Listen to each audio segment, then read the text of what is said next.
Good afternoon, beautiful ladies, wonderful gents. Good afternoon, beautiful ladies, wonderful gentlemen. You got Don M, aka the FDMG Boogeyman, in the house. We got Don M, the FDMG Boogeyman. What's going on, folks? I'm just going to say some greetings right now before I even start going into my conversation for the afternoon. Good afternoon. It's a cold one once again because we are in January. That's what January do. It brings you that cold weather. But on these YouTube streets, a lot of these people they bring that not only the heat, but they bring the cold air too. So, January is just a cold month, whether you at home on your YouTube channels or if you outside walking, it's just cold outside in these streets. You know what I'm saying? And I'm here to bring a little bit of heat to some of this ice cold weather out here. So we got this little topic we're going to talk about. We're going to talk about behavior. I've been noticing that a lot of people who deal with mental health or mental issues or want to talk about mental health and talk about mental issues, they too have a lot of issues themselves. And peace, Slim, peace, anti. And there's a lot of individuals that have their own personal mental health issues. And one individual we're going to get into by the name of LH Boogie, Lennon Honor. I wonder if that's his real name. I mean, is that his real name, Lennon Honor? Well, we're going to go into his mental disorder. He's really cuckoo. He's like one of those who flew over the cuckoo nest, you know what I'm saying, with Jack Nicholson. Who's seen that movie? Yo? That was a really good movie. Remember the tall Indian in that movie? You know what I'm saying? He broke out that shit scot-free. You know what I'm saying? One flew over the cuckoo nest, and that's what we're going to talk about because one definitely flew over the cuckoo nest, and his name is Lennon Honor. We're going to get into this, you know what I'm saying? We're going to break down this last live he just did. I wasn't even thinking he was going to do a live, but he found another way to do a live. He said, "Hey, I'm gonna add a little bit of acting to it now. I'm gonna bring a little character to it. So I'm gonna go downstairs to my basement and play with my HVAC and say to the people, I'm all the way in Wilmington, Delaware, and that's why I'm late because I was in Wilmington, Delaware, at the storage house with the HVAC." Well, we're gonna get into his live. I watched about like an hour. Got it on my pick about an hour and 46 minutes. Then I start cooking. I ate some breakfast. I seen it this morning. I was making my bags. I was making some product early this morning. And I said, I wonder did this food go live? And did he really want to squeeze it? Because he go live on the weekends. That's where he gets his income, Oh, this his live is very interesting. And I'm gonna enjoy breaking this live down. I got my notes. I don't really be doing notes as y'all know, but I got some notes today because I sat here and I took down some notes on times and timestamps of him going through his bipolarism. This dude is crazy. He said, Umar Johnson freezing cold in an empty gym. Umar Johnson freezing cold in an empty gym. You want to hear something funny though? If you watch that live, did you see him get up and then he put on his scarf, he put on his robe, he put the hoodie on. He's cold up in there as well. But no, we can't joke that though, right? But yeah, he put it on. He wasn't being funny about Umar. He was being cold because he even said he went to go get some wood. He needed to light up that furnace. He needed to light up that fireplace. That's what he said. He got cold up in his own house. Yeah, you got cold, right? Sitting here, your topic is Umar Johnson freezing cold in an empty gym, and you sitting freezing cold in your home. Talk about you doing real good and you're doing real better than most people who's talking about you, da da dee da da da da da da da da, right? Oh, we're gonna have a good conversation because, like I said, we're gonna break this down, folks. We're gonna break this down. Yes, we're gonna break this down. He's never spoken against you. That's all people. What? Yo, I'm sorry, folks. I'm just looking at this person. He said, "Wow, can't believe you're doing this." He's never spoken against you. That's our people for you. Yo, dog, I don't care if he's speaking about me at all. Okay, I want y'all to understand me real quick, folks. This has nothing to do with him speaking about me.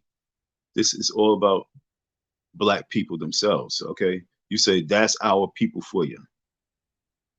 Okay, the Umar, see, look, Rod, GZ, you gotta use your head. This is what I'm talking about, bipolar. And I'm glad you came. Matter of fact, I'm gonna give you a shout out, dog. You know, I'm gonna give you a shout out. All right. He says, "Wow, can't believe you." And damn, I hope. Okay, yeah, I was talking about him being cold in the house, but forget about that.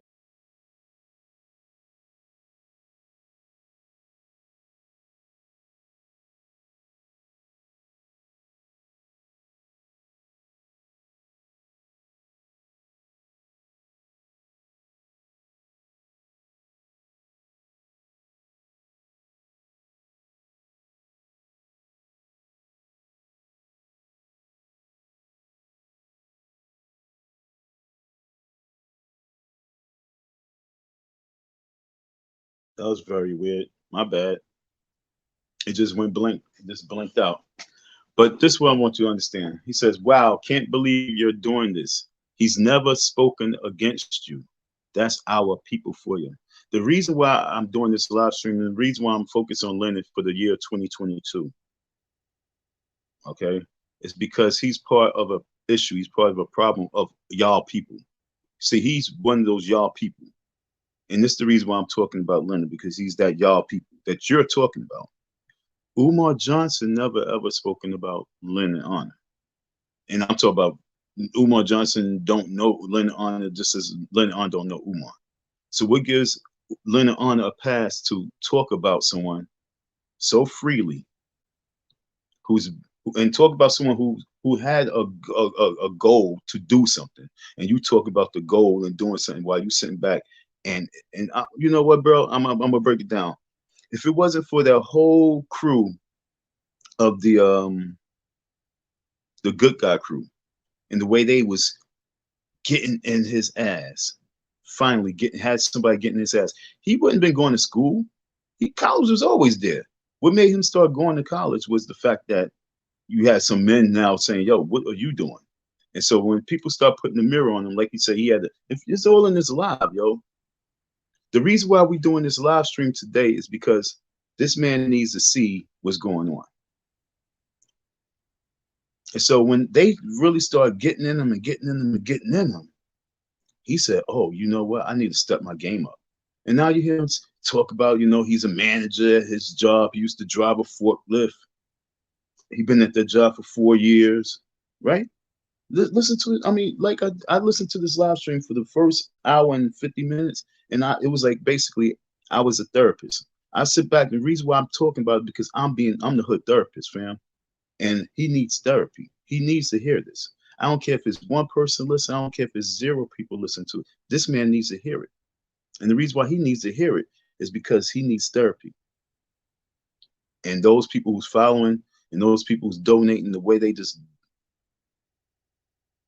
paying his lifestyle that now he's sitting back and bragging about. He's sitting down boasting about his lifestyle now.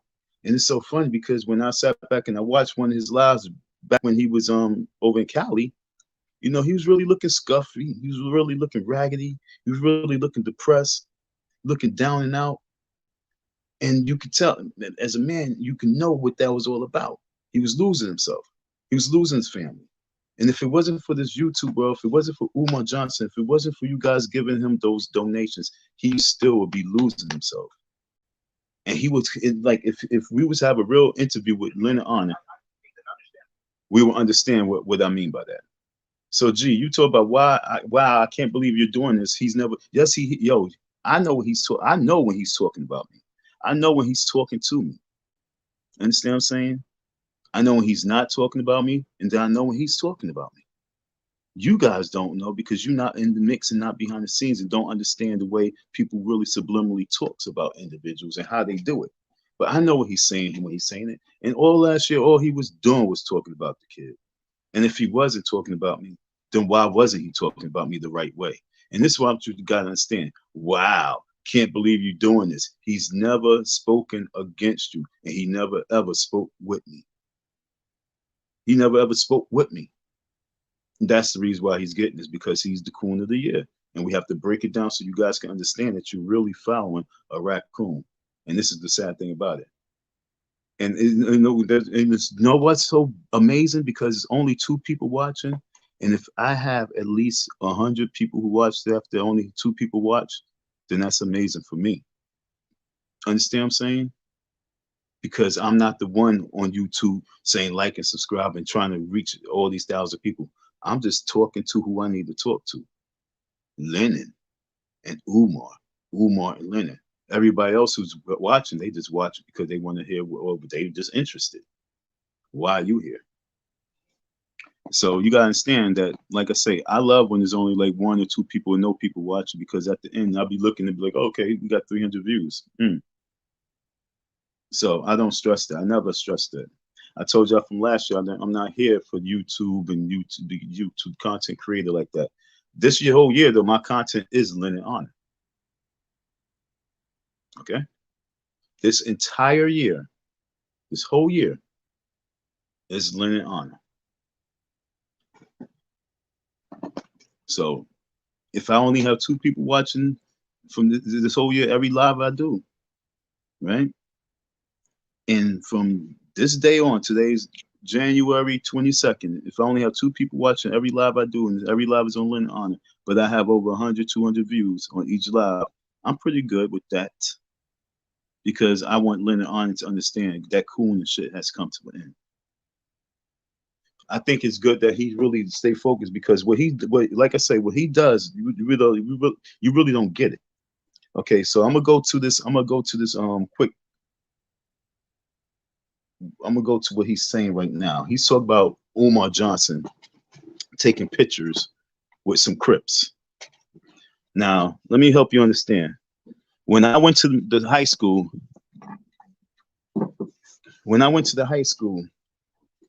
and I spoke to the advisor, and I spoke to the principal, and I spoke to him about the youth program, and I spoke to him about various things. Do you know what the first people that they brought to me? The street kids. See, this is how you know a coon, and this is how you know a lame ass nigga who's really not in tune to the world, who's hiding behind his wife and his family and not really being a man in the community. That's why he had to run. This is what we're talking about. So you have real men, you have soldiers, then you have those behind the scenes dudes who Twitter fingers. You know what I'm saying? They sit behind the keyboards.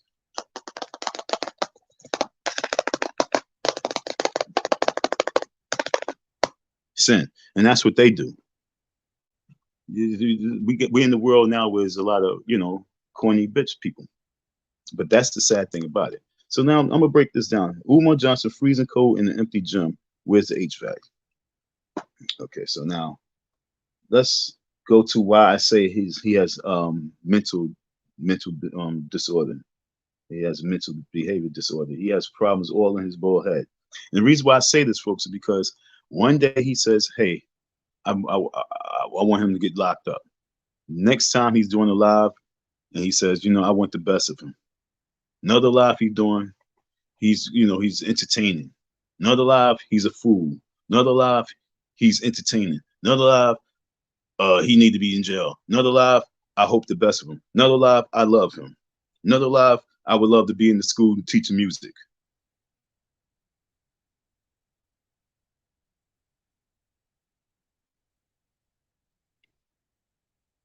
Well, the reason why we're doing this live right now is because we hear something, and people. This is not good. Okay, Umar has no beef with this man. Umar don't owe this man nothing. This Umar doesn't, and I'm not vouching for this nigga Umar. Like I said, I'm for Black Power, and it's not that Umar represents Black Power, but Umar represents more Black Power than Lennon. And that's what I want y'all to tell you. I want y'all to understand that it's about good and evil in the world, and whose tongue and whose actions are showing evil, and whose tongue and their actions are showing good. Now, my encounterment with Umar, I know that in my hands, although in one hand I received something, in the other hand I didn't. So you guys can understand. In one hand, I received over, I'm gonna keep it simple, over $2,000 from this man, Lennon Honor. He couldn't even. I received $25 from Lennon Honor. So they both gave. Umar Johnson, from his words, I was living in his word. I was living in his word. I had the keys to his word. Lennon Honor's word was, I was in an abandoned building. See, you guys gotta understand. I want y'all to stop saying bandos, especially if y'all adults. Because if something's abandoned, look it up. Look, what do the word abandon means? The word abandon means it's left, it's vacated, is empty, nothing's going on.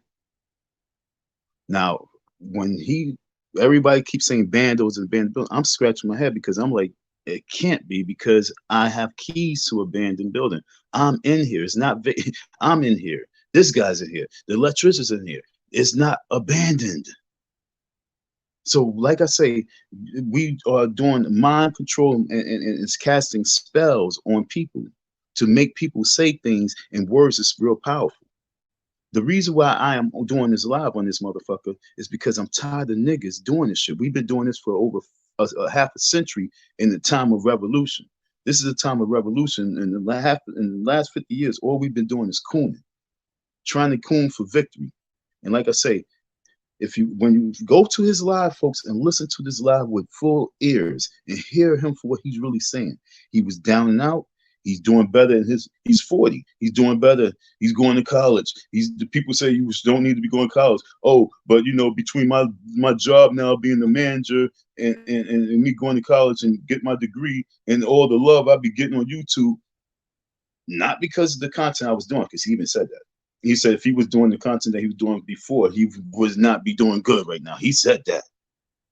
So he's going to live off of Umar, meaning that he's going to live off of trying to put down and put down and put down the next man, all the way to a point where him putting the person down might lead to something real deep. Let me let you understand what I mean by that. Let me go to the tape real quick. I'm gonna learn how to screen. I'm gonna save all this shit on there, but who cares about that? But if it's after 10 months and all the information that's out there, I have a documentary out there on him, all the videos that I've done, other people have done, even the stuff that he says, Umar took a picture with Crips.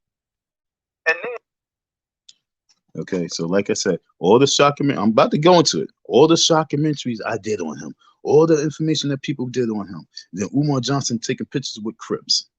Now, like I say, when I was in the school, and every time I go with my program, any and everywhere, they always give me the bad kids, the bad kids, the bad kids, because they need men for the bad kids. So Umar Johnson is man enough to even be up on the block with the hood niggas, be taking pictures with the hood niggas. While this nigga was scared to even talk to the hood niggas to get them to stop littering. He was scared to talk to his fellow black people, his real people, because he is not from the same cloth.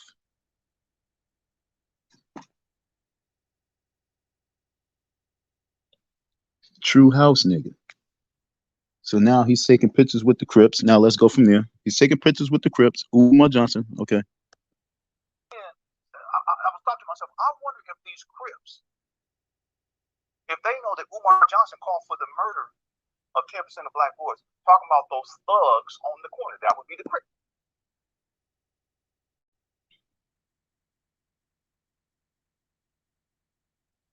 So what is he suggesting? He suggested that all the gang members now go at Umar and put a hit on him. Understand what I'm saying? Do you guys understand the brainwash that he's doing? And what is he trying to do this one for? He's trying to do this for cash ups. He's starting it off right now. He's just trying to get off. It has nothing to do with HVAC. We are 14 minutes in. It has nothing to do with HVAC. It has nothing to do with Umar Johnson inside some buildings. It's 100% on just trying to build up the stage where he gets donations to come in because it's Friday. He needs a paycheck. It's Friday. He needs a paycheck. He needs his online paycheck. And so he's going to start his comedy show. But his comedy show is dangerous because, like I say, y'all, if this talk was talk in jail, if he was locked up, like if this whole YouTube streets was everybody and this was just a prison, if the YouTube world, if this sector was like a section in Rikers Island, I'm from New York, so I know that prison. Whatever prison whatever prison that you can know off the top of your head. But I know everybody know Rikers Island. I don't care where you're from, you're gonna know Rikers Island. You're gonna be, oh yeah, I heard of the Rikers Island. So Rikers Island. If we up in Rikers Island, he's doing talk like this, and he's kicking that job to the next click, it's either he gonna get someone killed, or he be the one that gets done up real bad. And that's what I'm trying to tell you. I talk what I've talked because of coons like this. He is one of those crazy ass coons that really would get everybody really lynched. And I ain't talking about Willie Lynch, I'm talking about really lynched.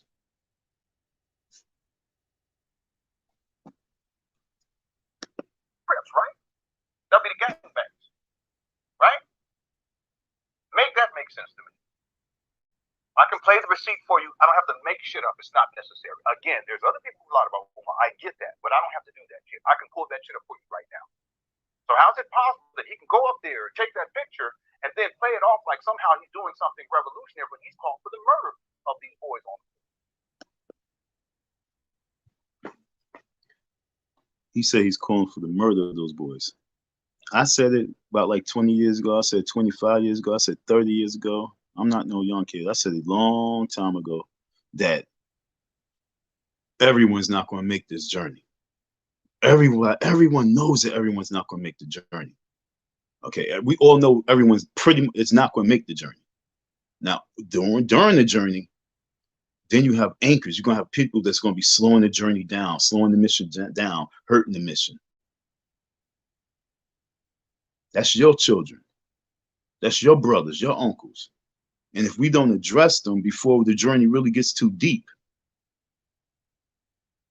there's no reason even to bring them on the journey because they're already dead weight. And see what it is, the problem is many people are so scared to address the fact that we have dead weight family members. Family members that's not even worthy of the dinner table. But we don't want to address it. All we want to do is keep sugarcoating it because we became buttercups. There's a lot of buttercups in the household. The men is not men, and the women's taking over, and they just, that's my son. But your son is in and out of prison. He done robbed this. He done sliced that. You know he done killed that person. You know it. You got the gun in the house.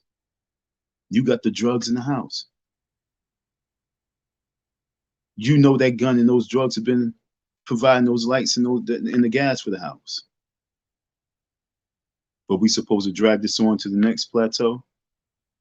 If we go biblically and go to that book, the Bible, and we go to that tell that story about Noah, I'm pretty sure it hurt Noah not to open up that door, to close that door. So when we are now in the year 2021 to 2020, why is it so hard for you to understand that, yo, a lot of motherfuckers can't make it, and a lot of motherfuckers going to have to be done off with because all they're going to do is be the chaos at the very end? Why is it so hard to really understand that? We live in the years of hip hop. Hip hop is one of the bluntest languages of music ever. And now the orators are different. They not from the church. They're not of the church. They're not of the church cloth. They of the movement. And so you don't have that soft talk no more. You have the real talk that you must hear. And soft ass niggas don't need to be leading any type of congregations. See, Lennon Honor is one of those pastors that's leading the congregation. And he's preaching pure hate, and y'all don't really get it. Because nothing is uplifting on the part of the overall cause. Nothing's uplifting of the overall message. Nothing that he delivers is uplifting at all. And like, yo, look, even throughout this whole thing, look at his face. Look at his face.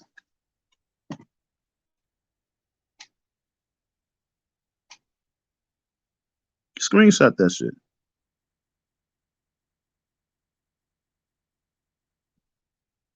That's him trying to paint the picture of disgust of Umar Johnson talking the real talk of revolution, that yo, either you get your families right, get your minds right, get everything correct before we start really moving. Otherwise, throughout the moving, motherfuckers gonna have to be done off. Look at his face. Because he's trying to convince y'all that that's not real talk when it comes to revolution.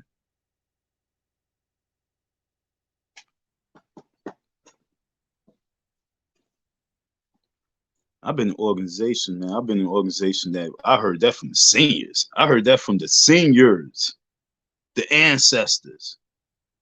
When I was 21 and I was sitting in the organization, I'm hearing that from the 60s and 70-year-old ancestors. They said the same thing, nigga. That's why I heard it first. So get your minds right. Get your families right. Get your sons right. Get your daughters right. Get your nieces right. Before you want to start talking about those individuals that are saying it's time to get your shit right. Because getting right means that you got to get your number 2 pencil and eraser and you start erasing shit. Because if it's wrong, it's wrong. I'm going to say that again for those people who got too much wax in their ears. You ever watch those little wax things, shows when they be cleaning their ears out? How many of y'all got filthy ears, yo? Filthy ears, y'all don't hear.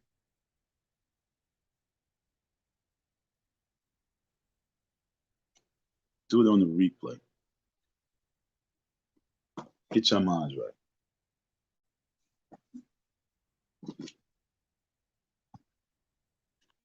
Y'all, this get it one time right now. This is not no game right now, folks. This is a major war that we moving in, and we have no time for people who's so pissed off and didn't donate to the person, the cause or nothing, but they want to have that type of piss offness when they said that this man wasn't going to get a school, this man was going to run with the money, this man was going to never ever open the school. He said this man was going to never get lights. He said this man was never going to get electricity, never going to get water, never going to get this, never going to get this, never going to do the block party. Never, never, never. That's not negative talk.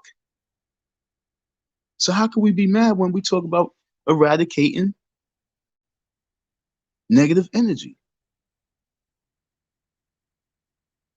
You must take away negative energy. And this person says, LOL, what revolution? The revolution that we are living in that we don't know, but the enemy knows. See, that's the scary thing.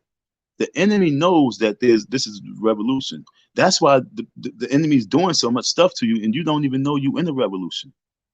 Understand what I'm saying? We are in a revolution, and your enemy, your oppressor, knows it, and it knows that the best way to win the revolution is to have you sleep through the revolution, to keep you asleep.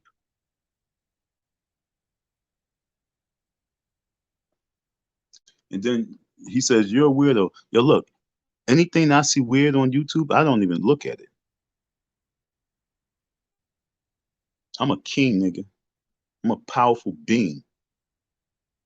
And the worst thing about me is nothing can control this type of beast. Because I'm not contained to none of this coon shit. That's why you watch me, because I am the revolution. What revolution? The person that you watching, nigga. That's what revolution. And I will never change, ever change. But I guarantee you will change because you will become revolutionized, nigga. Listening to me. There ain't nothing weird about me, chief. Because like I say, I never ever follow nothing weird. I don't pay attention to nothing weird. I don't like weird shit. Weirdos can go the fuck to hell. Okay? That's me. So now for you to be following weirdo, for you to be listening to a weirdo, you a fool. You come to the wrong place. Don't think that you can come and drop shit. This nigga Lennon said throughout that, he said, "Oh, you come to the Cookie Crush crew and they gonna roast you." You can't roast me. Why? Because you can't roast the king. All you do is follow a king. Okay, to the top. He says, "This for the person who's following the weirdo." Okay, this for the fool who's following the weirdo to the top. So whenever y'all see to the top, just know that he's a fool because he want to follow weirdo. You're a weirdo. You were going to Umar with a hammer 2 weeks ago, and now you're pissed at Lennon for calling out the same man you hate. Make it make sense. Nigga, there's nothing weird about me. I still have the hammer in the front seat, nigga, for Umar. That's not going nowhere. I'm multitaskful. I'm going at Lennon because I always didn't like Lennon's his content. 4 years ago, 5 years ago, because it's about black men. Y'all don't get it. It's not about Umar. Lennon don't like black men. That's what you don't get. Lennon has a issue with black men. Lennon is really 1000% jealous.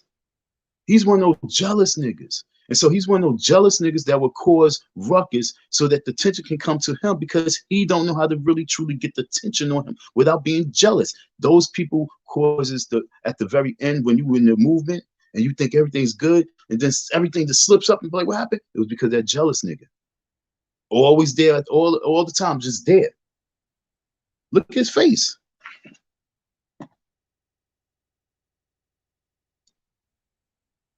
Look at the face. That's a face of jealousy. Because he don't have the balls to go up on the block and take a picture with the Crips.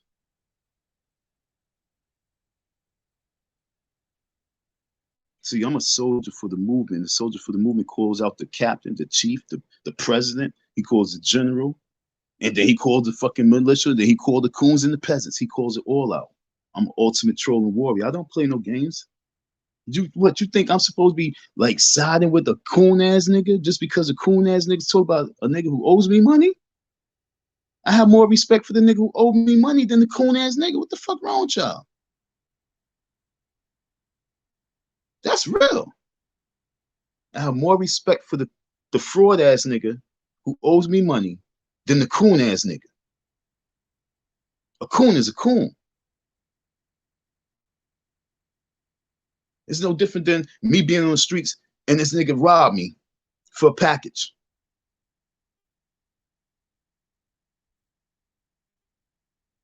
But at the end, I get the money. But I'm supposed to appreciate the snitch that's getting everybody locked up? Because he snitched on no, it don't work that way. And we ain't even talk about some old gangster shit. We just talk about reality, yo. We don't slide with house niggas. He's a house nigga, period. So you guys gotta understand what the difference of the world is. Are you a coon, a house nigga, or a field negro and a runaway slave? What are you? He's a 100% house nigga.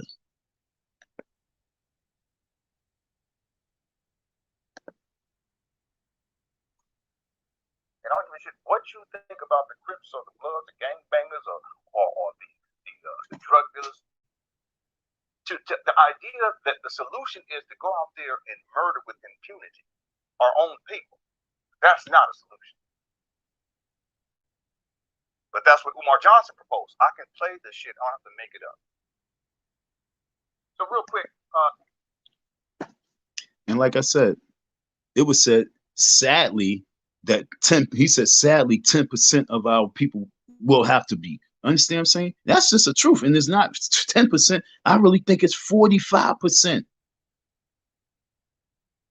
Yo, I'll be sitting in the car and I'll be sitting there watching people, because when I park my car, I park for people as well. I hate y'all motherfuckers who sit there and you park your car for yourself. Like, I don't want nobody tapping my car and you're taking up 2 parking spots. If that's you, that's evil. I be looking at little things, like I say, you don't know how evil we really are as a people.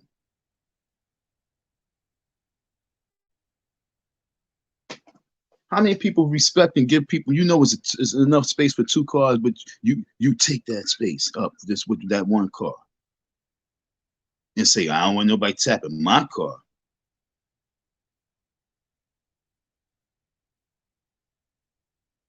like I say, man, we don't know the level of evil that we are at. And if we're not being checked on if we're not being checked on it, then we're just gonna continue to be it.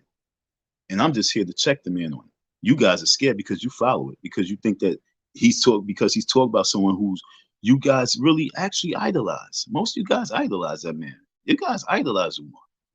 The reason why I'm not at the school because I didn't idolize him. I told him like, and to this day, I said like this. I said, "Yo, nigga, I got your back because I know people like you." Umar is one of those dudes who really would have to get punched in the face or really beat up real quick, but yet and still, Umar's still part of that cloth. Understand what I'm saying? He's made of the cloth. Lennon's not of the cloth. Lennon don't need a voice because Lennon's voice has nothing except for hate. Everything he says about black man is nothing uplifting. He do not uplift black man. He do not push and promote black man. But he do push and promote Umar Johnson because Umar Johnson brings in his revenue. Look, he lets Umar Johnson say his Cash App and PayPal like 10 times on his live. Going now to what I'm trying to tell you about his bipolarism. He says that he's not going to give no money to Umar, but yet and still, every time Umar Johnson says his PayPal and his Cash App, he let that shit goes on forever, ever. Damn, I ate food. I didn't get to take time off to put the notes down real good. Okay, okay, let's just skim through here. I'm gonna leave that Crips and Blood thing right there because I just want y'all to know that I don't care what you think. Your boys, your girls, your boys, you is not perfect. You're not good. You're not. You all. We all are sinners. Now, it's who decide that you're not going to sin no more and become sinless, and now it's time for you to come speak boisterful and start speaking the right message and letting your sinning ass family members know, yo, this is not going to make it in my house. I know what you're doing. You can't do this in my house.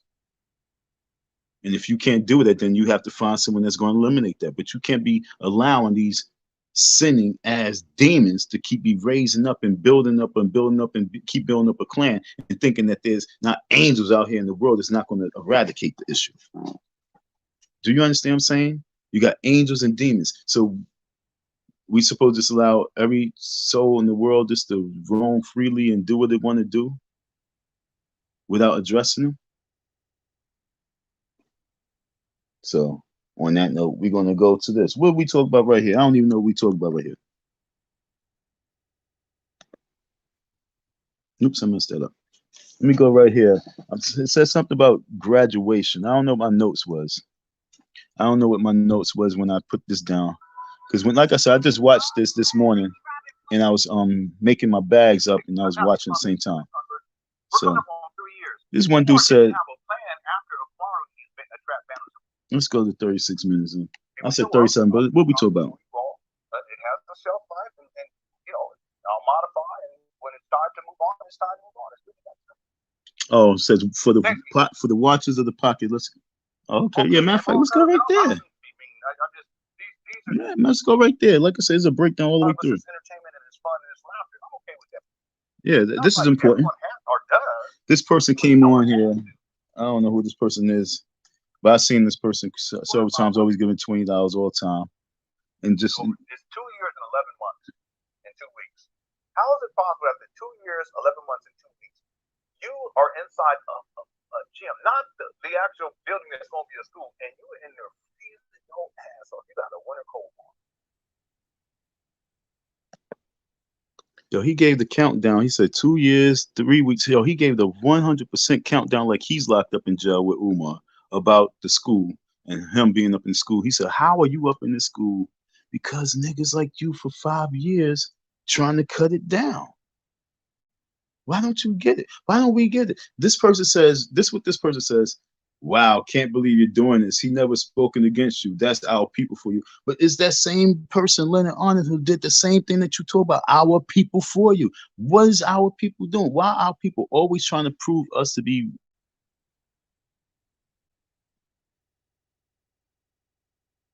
them. Pretty much, that's what it is. You want someone else to be you.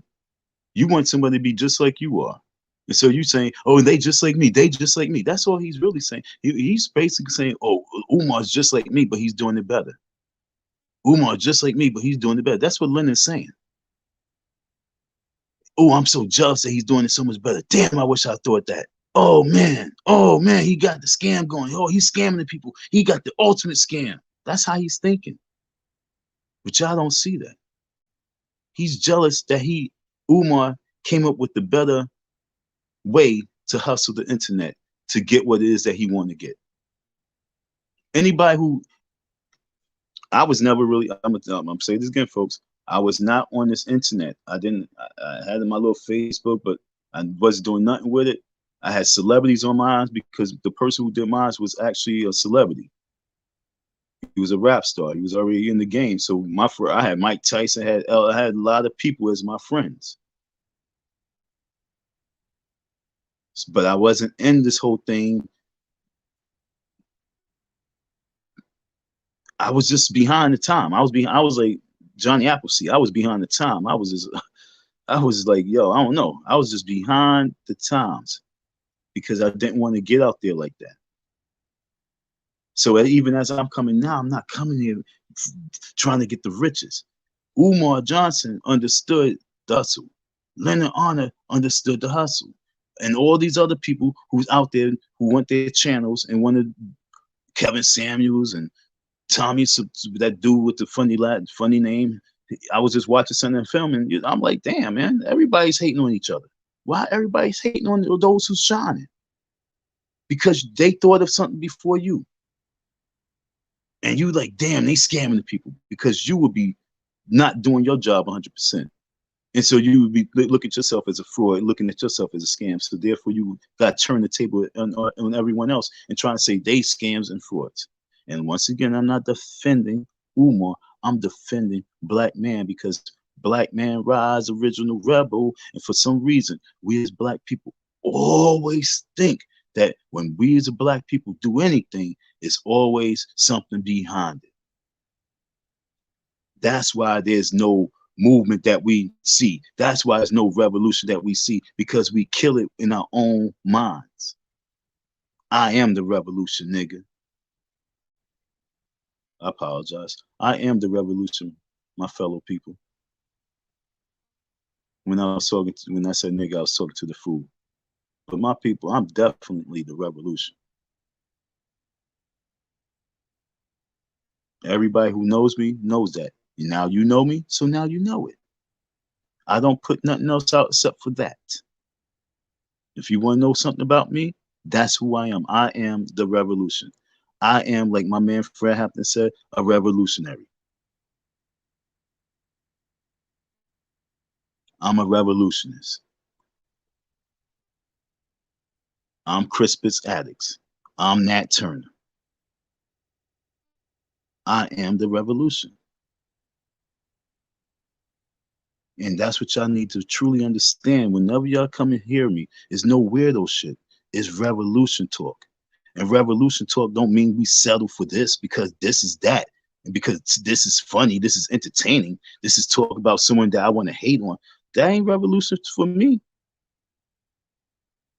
Revolution is not comical.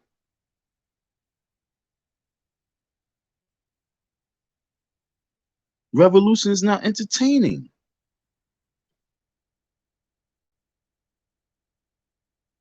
Actually, revolution could be funny when you're watching everybody just go at each other, but revolution could be funny when you're watching the moves that's being made.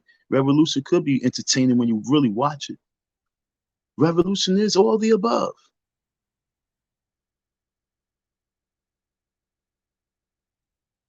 But one thing revolution has always been is bloody. And like Malcolm said, this is one time we can have a bloodless revolution if we just wake the fuck up. So for niggas like this person right here, whenever y'all see him say anything in the chat, don't pay too much attention to him because he hasn't gotten his mind right yet. His words are not leadership words. He don't understand the mechanics of revolution. And there's no disrespect. It's just that, yo, when you come out in the arena, you want to be heard, understand that you really dealing with the big dogs. Don't think that anything about me is some bum shit. Don't think that anything about me is some low shit. You talking to the big dog.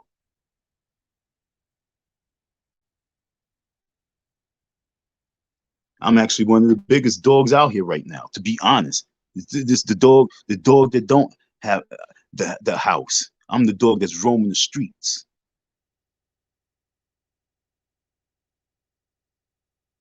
All your little puppies and your chihuahuas and that's all in the house. I'm the dog roaming the freaking streets in the cold, hungry.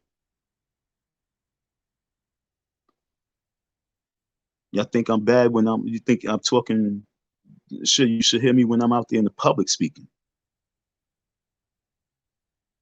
Matter of fact, speaking of which, yesterday I was out and about. I was out there on the L train yesterday doing my public speaking. And I was talking about this is what I said. This is what I said, folks. I said like this. But it was so weird because I had a feeling that came over me, and when I came in the car, it's going to overwhelm me because I'm talking to somebody. I ain't telling nobody this story. I'm telling you guys for the first time. This happened to me yesterday. Feeling my hoodie for this shit. We got Corona going on. We got a whole bunch of shit, right? But when the spirits have you do it, you have to do what you got to do. So remember back in days, they used to always with us and have the stash. You know what I'm saying? That's how they always were. Okay, folks. They wasn't all that clean cut, crispy shit, yo. They was always hooded up and pretty much covered in disguise. So yesterday I come on the train, I say to the people, good morning, beautiful ladies, wonderful gentlemen. I say my name is Don Murray. And I have this board with these beautiful buttons on it because it's all part of my campaign. And I have a Spread Love campaign. And this campaign is a campaign of words because we pass the wrong words through our mouths. And those raw words can break you or make you. But we have to be like the sun and we have to be able to rise and shine and help each other grow. Because if we're not helping each other grow, then we're destroying each other. I said some other stuff, but then I flipped. I said, you know, when I was a young kid and I was in elementary school, there was a singer and she had a song out at the time. And we had to sing the song for our graduation. And this was when I was in elementary school. I was young. And her song went, I believe the children are the future. And so when I sung, when she sang that song, and I was the child that she was singing the song to, I believed that I was the child of the future. And then we had Martin Luther King, who said he had a dream. And I said, as we exit Martin Luther King's month, and we are entering the month of Black History Month and the month of love, we all have to remember that we are the children of that future. We are the children of that dream. And it's not for us to be trying to pass it on to the children of our future. It's not for us to be passing it down. It's for us to live it and be it. And for some reason, you know what I mean? Something told me to stand right here by this one dude because he had to get the message. And he jumped up out of his seat, went in his pocket. He gave me whatever change he had in his pocket. And then he said, yo, man, I love your words, man. I love your words. And then he said, yo, powerful words. And then this lady, she said, yo, can I get a button? She said, I got $3. And so I turned to her and I was about to address her. You know, I said, thank you to the gentleman. And then, you know, I turned and looked at him and he was just crying. He was bawling. He was crying. I mean, tears just running all down his face. But like I said, something told me to stand right there because he needed to hear it. And something told me to stand right there in front of him because he needed to hear the message. And then, you know what I'm saying, I kind of like gave him a pound like this. And then he grabbed my shit and stood up and rose up and embraced me and gave me a hug and just started crying. And started crying. And crying. And I'm trying to pull him off me like, okay, bro. But he wasn't trying to get off. So then I just had to, you know, give him a little tough man love. And he said, no. He said, no. And I understood this man needed this hug more than anything in life. Because we are human beings. We are not plants. No, and think about plants. Okay, we're going to look at plants. We're going to look at human beings. Human beings and plants are the same, man. We need to be nourished. We need water. We need love for us to grow. Yeah, folks. We need that energy to help us grow.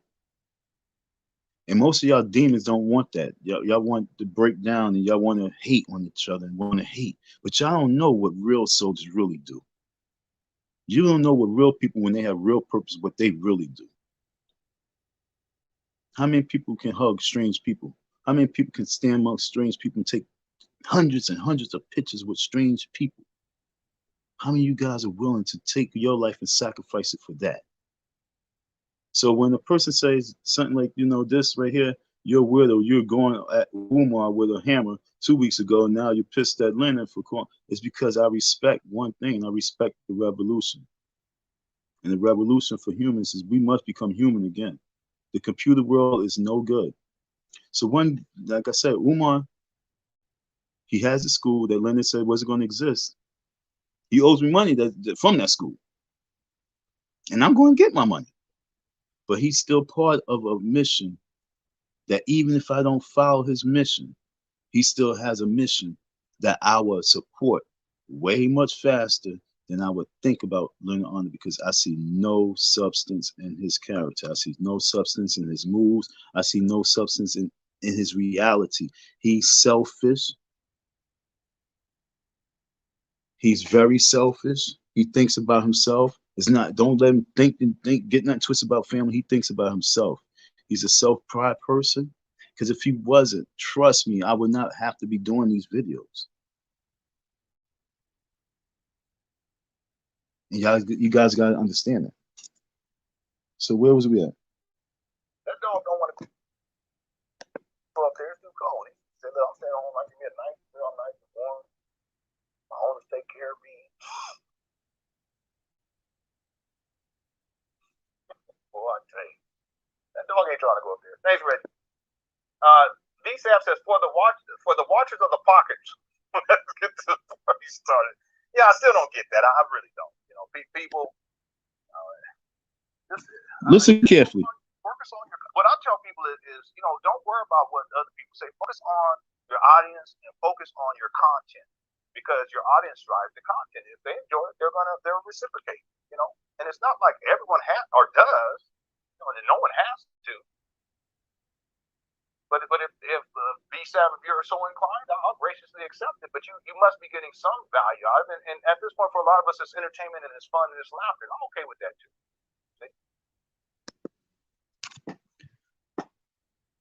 So he basically said what he is all about. He said, right at this point in time, right now, it's just fun, entertainment, and laughter. So he gets on live to talk about a person's dream and talk about a person's goals, to make people think like this person who don't know, let's say a brand new person don't know this man, Umar Johnson, but you heard his name mentioned. You might have been watching the Hot Box and you heard Mike Tyson say, who Umar Johnson? You might have heard Freddie Gibbs say something about Umar Johnson. You say, let me go check out Umar Johnson.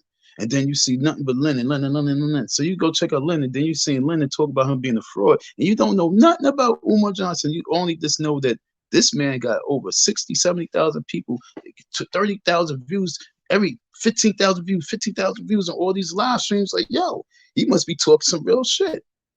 Oh, damn, people giving him mad money. What's this about? Oh, you know, Umar's a fraud. Really? Just like that. That's called mind control. That's called mind control, folks. And this is the shit that I'm talking about. And this is what y'all gotta understand. It has nothing about no pocket watching. It's about the way that we have so many demons controlling the tribe of ants and detouring them from really see how ants be all in line and they be doing their job, You have these other demon ants that come out of nowhere and they trying to dig a tunnel for themselves, and they trying to detour everybody who got the food their way and try to build their kingdom.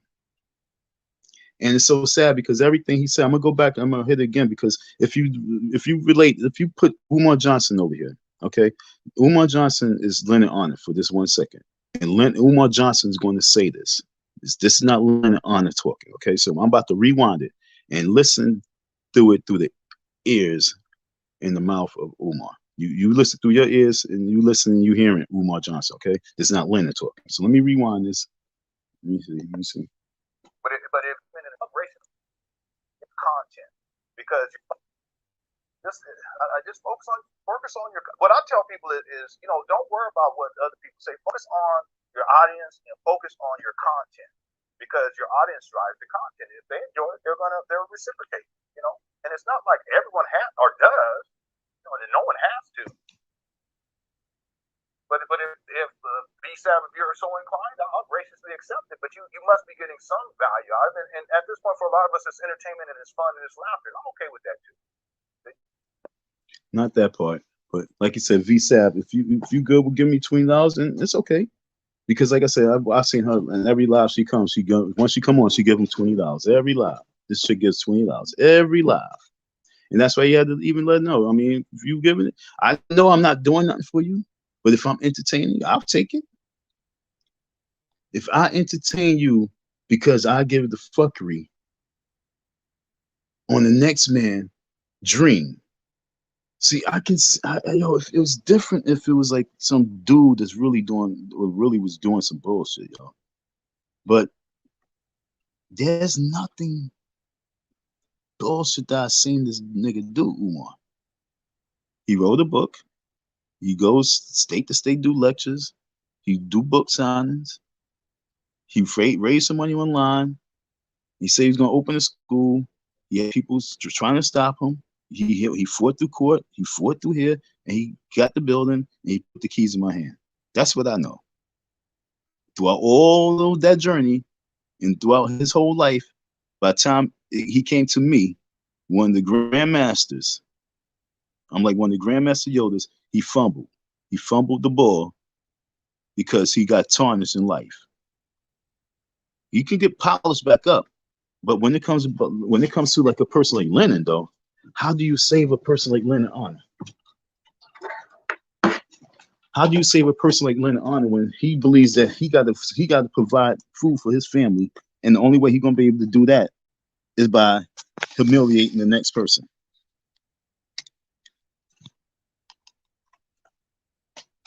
Trying to just get my phone in the charger real quick.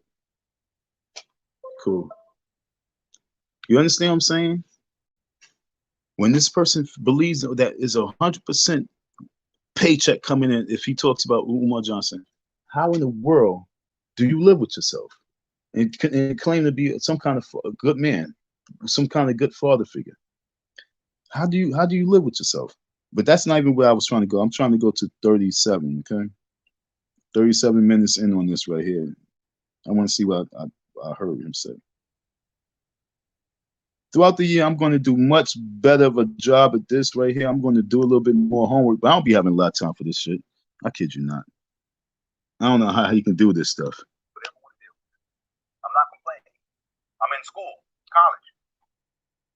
Matter of fact, on the 24th in 3 days, it will mark the 1-year run to graduate. I'll have 1 year left. And really, by the time I get into the end of December, the class that I start in December will be the last class that I have to take to get a degree in computer and cybersecurity. And it'll carry over after the winter break, 2 weeks off. It'll carry over into January, and then I'll basically have 3 weeks to finish that course in January. You think I give a fuck about all? No, I don't care about all of this extra shit. It's not necessary. I don't have the luxury trying to get my life turned around. I ain't got the luxury. And what I've noticed is that a lot of these people who are so adamant about talking all that shit, they're not getting their come up. That's what happens. Karma is it will come and snatch you up so quick. So instead of engaging that shit, I just remain quiet and let the quote unquote universe long before the internet. Yo, he said he was talking about graduation. Now look, folks, I want y'all to sit back and understand, because he said it a little bit somewhere down. I don't want to sit and listen to the whole thing, but he said real clear, he's going to graduate real soon. He's going to college. He's bragging about going to college. All you mothers out there, all your single mothers out there who's going to college and you working your job, right? And you got your 2 kids that you taking care of, that you are personally picking up every day, you dropping off, you getting to work, you trying to figure out health and child care. You making it to their appointments. You getting them to their appointments. You also making it to their plays and their little shows they be doing. You doing all your real mommy stuff and your daddy stuff at the same time. And you paying for school.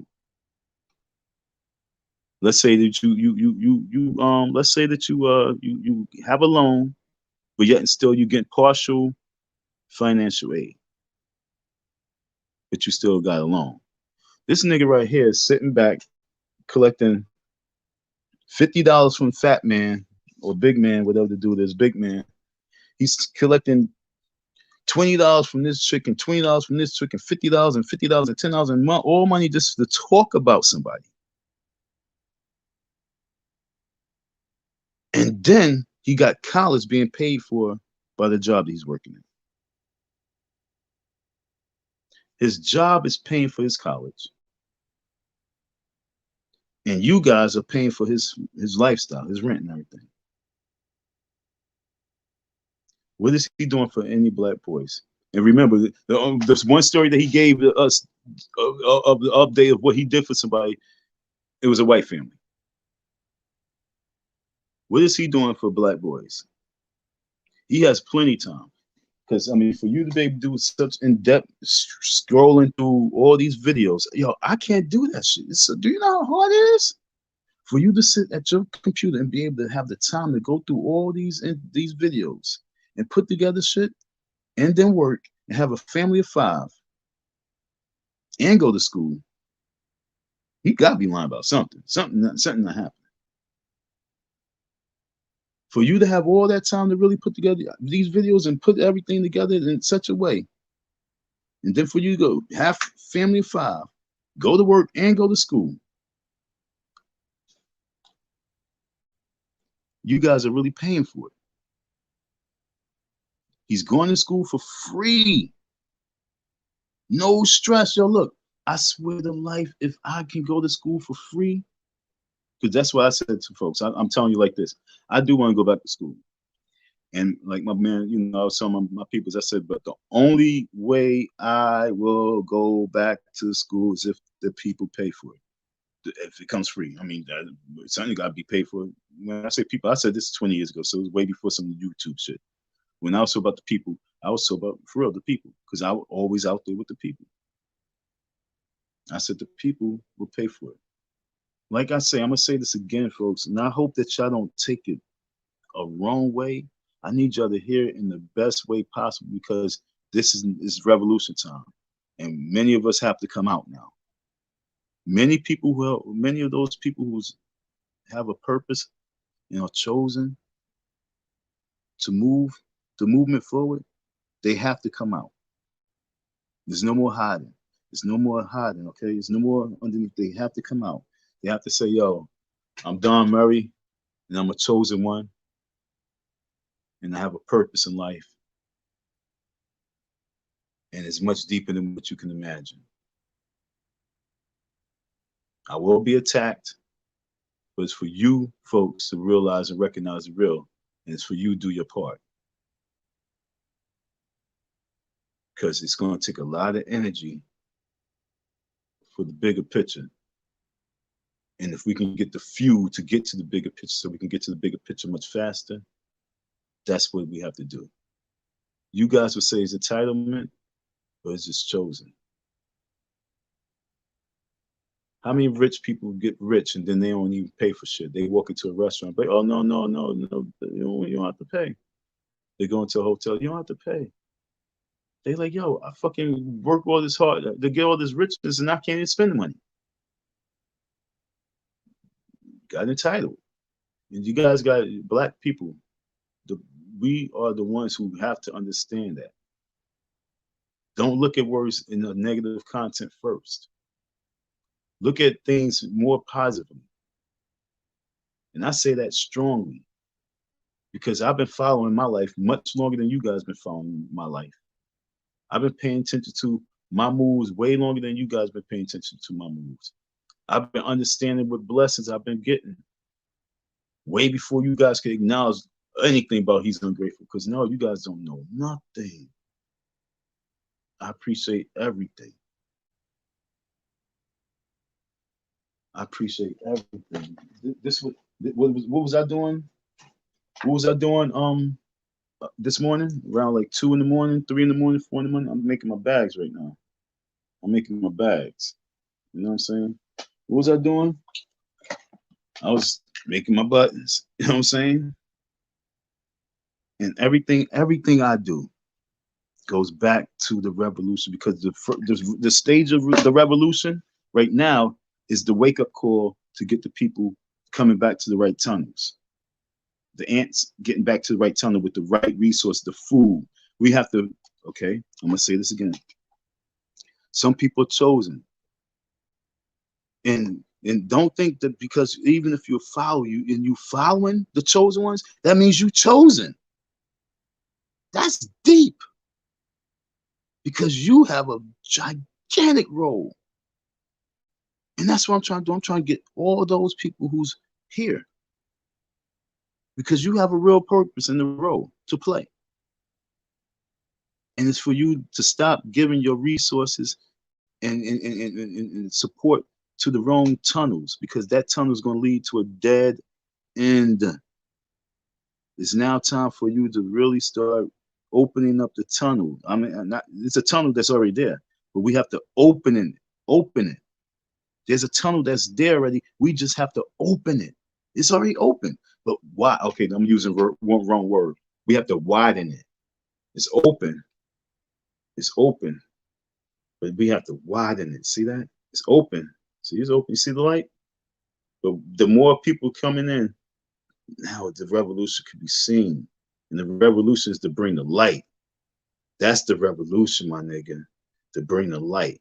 Because the light can't be seen when there's not enough hands on deck. See the light? That's the best breakdown I can give you. I just wish I could get the lighting right. But that's the problem. We can't even get the lighting right. So we flickering. The revolution is flickering. It's on, off, but the light's still there. But this is us in the revolution, trying to get it together. And all we have to do is come together and open this shit up. Open it up. Open it up. Bam. Let there be light. But y'all don't get it. Like I say, it's a deep purpose. Nigga want to say you weird for that? I be weird. I'm pretty sure in that book with Noah, they call that nigga weirdo too. So be it. I be the weirdo right now. But I'm letting you know it's time for us to wake up and rise up. And I'm telling you, we don't have no more time to be following around people sitting back.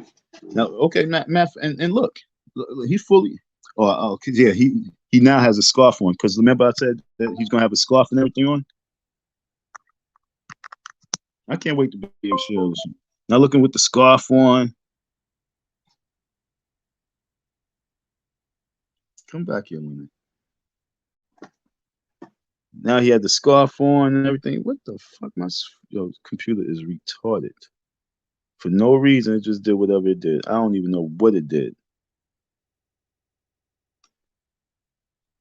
But that's my point, folks. I want you to understand that he has bipolar issues. He's trying to get the Crips to turn on Umar to do what? What do you want these Crips to do? You want them to do a drive-by? What you want them to do? You want them to roll by his school and shoot it up? What you want them to do? Because you said that he said that black men should be, a percent should be murdered. And so what are you insinuating? That's why I want to know, what are you insinuating that those boys do? You talk about your graduation. You talk about how people, they should just do their own content and not work. Dude, Umar was doing his own content. I want you to hear this again. Umar was doing his own content, and you came into the world and say, yo. So I'm not complaining. I'm in school, college. Thanks, Lisa. When it comes to YouTube, really in any. But if you expect to get that type of reciprocity, but all you're doing is hating on people who are more successful than you are on YouTube, and you just mad and shit all the time because ain't nobody said, well, nobody want to watch that shit. But if you expect to get, damn, I keep messing up because I got my I got my cord in the damn thing. This nigga says. So if you guys go back to when I first started doing Umar Johnson videos, if I kept it as it was, I wouldn't have, you know, hands or you add. You see. So if you guys, come on, man. This is so important, man. This is so important, man. Okay, am I all caught up? And I don't mean to be mean. I'm just these are things that I've learned just being on YouTube for in fact, I know what I'm gonna do. Thanks, I know what I'm gonna do. Take that off. There we go. Okay, Fuck it. am I all caught up? And I don't mean to be mean. I'm just these there are we things go. I've learned just being on YouTube for a while now. Okay, and if you guys think that hating on other people's success is going to build your YouTube page, no, it's just going to be unnecessary drama. Okay, am I all caught up? And I don't mean to be mean. I'm just these are things that I've learned just being on YouTube for a while now. Okay, and if you guys think that hating on other people's success is going to build your YouTube page, no, it's just going to be unnecessary drama. And that's the one thing I don't have time for. Some people they have time for it. I don't have time for it. I don't mean to be mean. I'm just these are things that I've learned just being on YouTube for a while now. Okay, and if you guys think that hating on other people's success is going to build your YouTube page, no, it's just going to be unnecessary drama. And that's the one thing I don't have time for. Some people they have time for it. I don't have time for it. Yo, he said hating on someone's YouTube success. Okay. Now he said hating on someone's YouTube success. Now he's talking about himself. He's talking about people coming at him. I don't know. It's a lot of people who's been coming at him lately, which is good. You know what I'm saying? I guess I'm turning people out. You know what I'm saying? I know that's what's happening. You know what I'm saying? People hearing they really going at him. So I done seen at least like 4 or 5 new people really, or just people who I never seen really going at him. I mean, really going at him ham. But then you have me. But he's talking about people hating on his success on YouTube. Now, what success is he talking about? The success that he had before Umar and the content he was putting out there and the followers that he had and the Cash App and donations and PayPals he was getting from that before Umar, or the success that he has talking about this black man? That's what I want to understand. He called that success.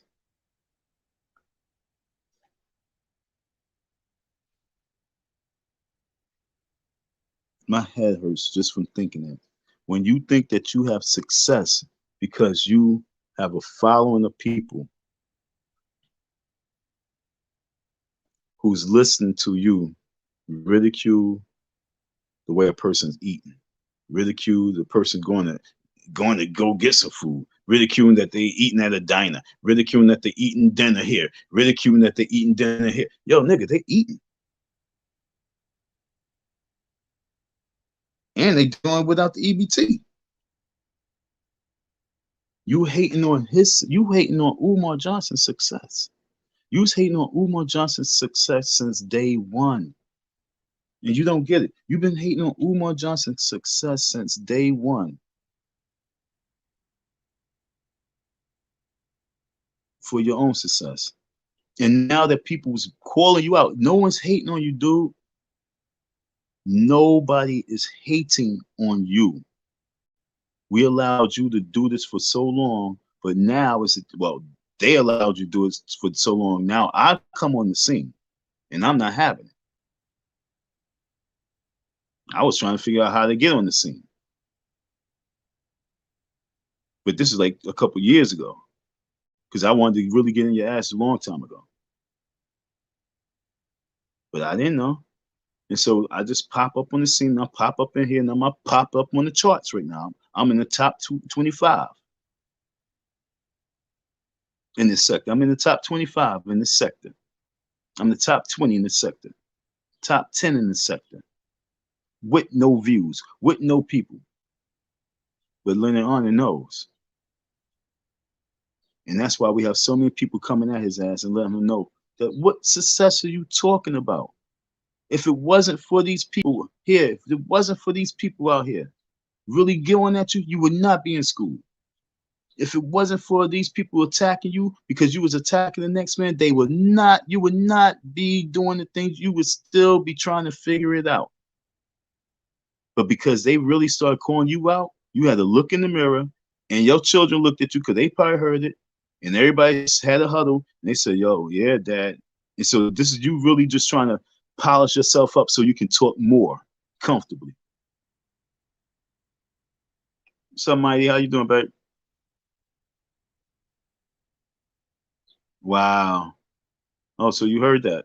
Okay, yeah, you took it back 30 minutes ago. I was on that. I had to speak that because it really hurt me when I first came on the scene, and I was as humble as I can been.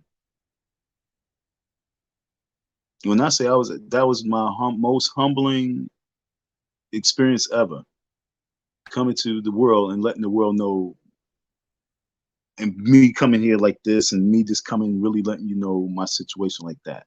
Now, mind you, I go on the trains, I'll be talking to folks, I'll be out there doing my Malcolm X on the streets and talking to folks.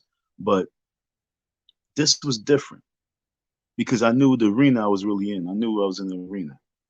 And it was very humbling for me to come here and not just come and be boastful and strong the way I normally could be. You guys pulled it out real fast. Y'all didn't allow me just to bring it out in a certain charming manner. Y'all didn't allow me to have charm. You just brought it out in a monster manner, which I didn't like. Which I wish I could go back and allow my charm to come out with it, as opposed to just the monster manner. But I had to defend myself, and y'all, I guess y'all thought I was Umar. He's gonna let y'all just pick on me. No, sorry, Bobby. But the thing is, I said back then, and I say to this day, I'm from a cloth just like ooh. I just don't have all that knowledge, book smart knowledge, but I have the different type of knowledge. I have a different type of wisdom and different type of understanding of life, and I have a different type of DNA that goes through me that puts me on a certain other plateau. I don't want to go into all that. But if you can't recognize that within yourself, you can't recognize the godliness of that in yourself, then you're not chosen. And it's okay. Because like I say, to be the best leader, you have to be the greatest follower. You have to know how to follow.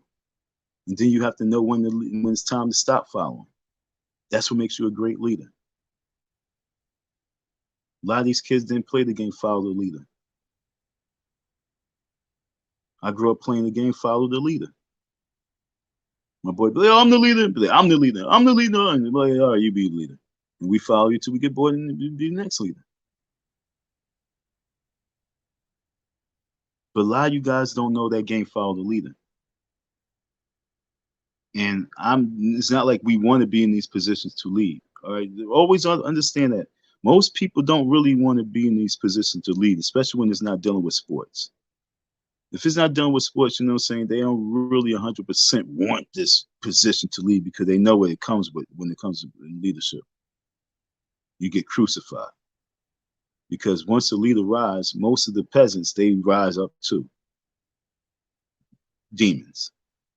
Because they know the leader's risen, and they know that this leader's really going to put the mirror on them. So they would do any and everything they can do to try and assassinate your character.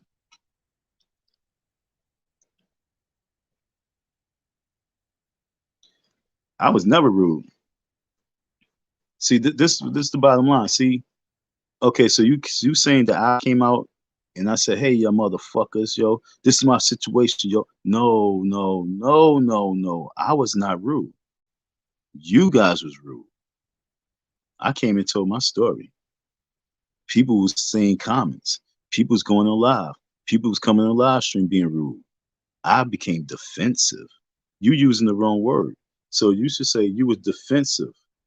And I would say maybe you're right. But when you say I was rude, no, I don't say I was rude. I had my shield up and I had to defend myself. Difference. That's if we use the dictionary, and we use our in our words and our vocabulary.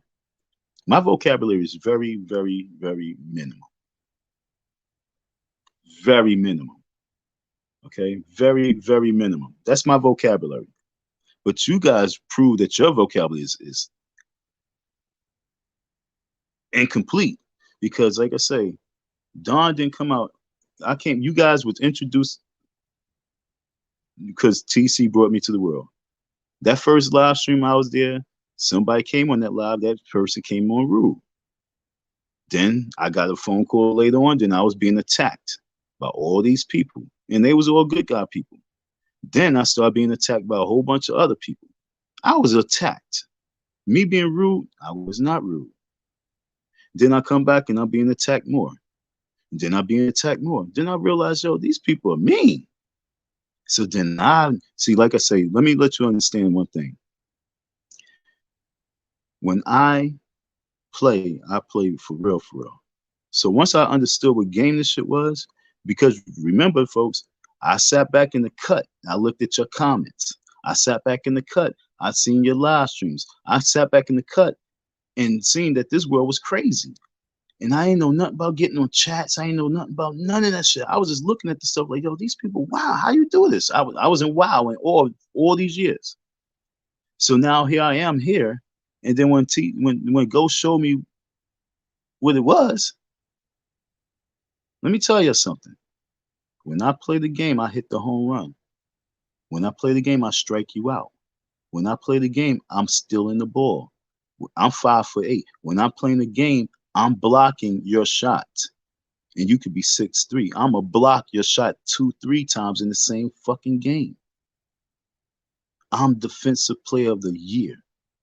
So when I come and my defense come out, y'all going to be like, damn. Because your offense can't fuck with my defense. And so then y'all going to become little wussies. And you're going to say, oh, Don was rude. No, y'all was mean, and then you just got the right one. But if y'all was the right followers, y'all would have kept in place and just kept going to do what you do, because you were saying that that's the real one. But because most people wanted to go against it, then you had King Kong Crazy coming out there and saying, oh, Don. No, nigga. Don wasn't rude to him neither. Don laid something out. He said, no, that was that. But then he wanted to come back and put for show. But then a year later, he comes and apologizing his funny way. You check his post he did like a week ago. You got a lot of corny people out here. And that's the problem. You got a lot of corny people, and Lennon Honor is one of those bipolar corny ass people. And I'm not trying to get off the topic. That nigga's crazy. Got a wife, 5 children. I got more problems than most people would ever want to deal with. I'm not complaining. I'm in school, college. Listen to this nigga. Got a wife, 5 children. I got more problems than most people would ever want to deal with. I'm not complaining. I'm in school, college. Yo, he said, I have a wife and 5 children. I have more problems than anybody can imagine. He has a family. He says that's a problem. His problem is not the fact that he has a wife and 5 children. His problem is himself. Like I say, this is therapy, folks. If you listen to this live stream right here, he's giving 1,000. He's really laying on the sofa right now. And as he's clicking and showing Umar, that's him laughing and shit. But he's really laying on the sofa right now, getting therapy and spitting out stuff, because he's coming from his heart and he's coming from a deep side of pain. He has a wife and 5 children. That's called beauty. You with the wife and you with the 5 kids. You're in the same house, and you just bought a microphone, you bought a camcorder, you just bought the mixing board. What? He said he has more problems. See, look, this is what I want to understand: the different level of men. His problem is his own self, his mind. He's trying to graduate because he knows deep down, this is how he feels. I done talked about this man so much, and I looked in the mirror at myself, and I'm no different. I'm actually worse. That's what he's talking about. You guys don't know what he's talking about when he said he has more problems. What problems can you have? You got a job, right? He has a job. I believe he said he was driving. He has a car. He was able to buy some white kids some snacks and shit from Family Dollar. Um, he's in school for free, and he's telling somebody that he can show them how to make $1,200 to $2,400 a month at the level that they at. So the level that you at, how much you making a month off of YouTube and from donations? What problems are you fucking having? Like I say, his problems is mental problems. He has a mental disability, and it's called hate. He has a lot of hate that he's dealing inside.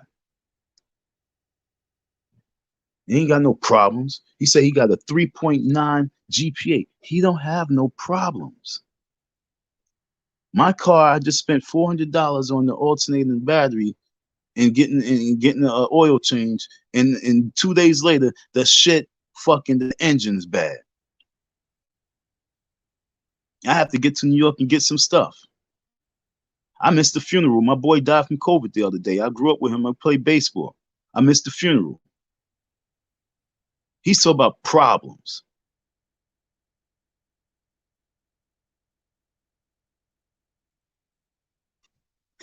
He's talking about problems. He talk about problems, and he got big men donate $50 every live he does. He's talking about problems. What, you got health problems? You sick? That's the only problems you have in the world. If you're sick, because that means you're either going to get healthy or you're going to die. But everything else is no problems. It's if you got a roof over your head, you got food in your fridge, and you got a family. What problems do you have if your health is good?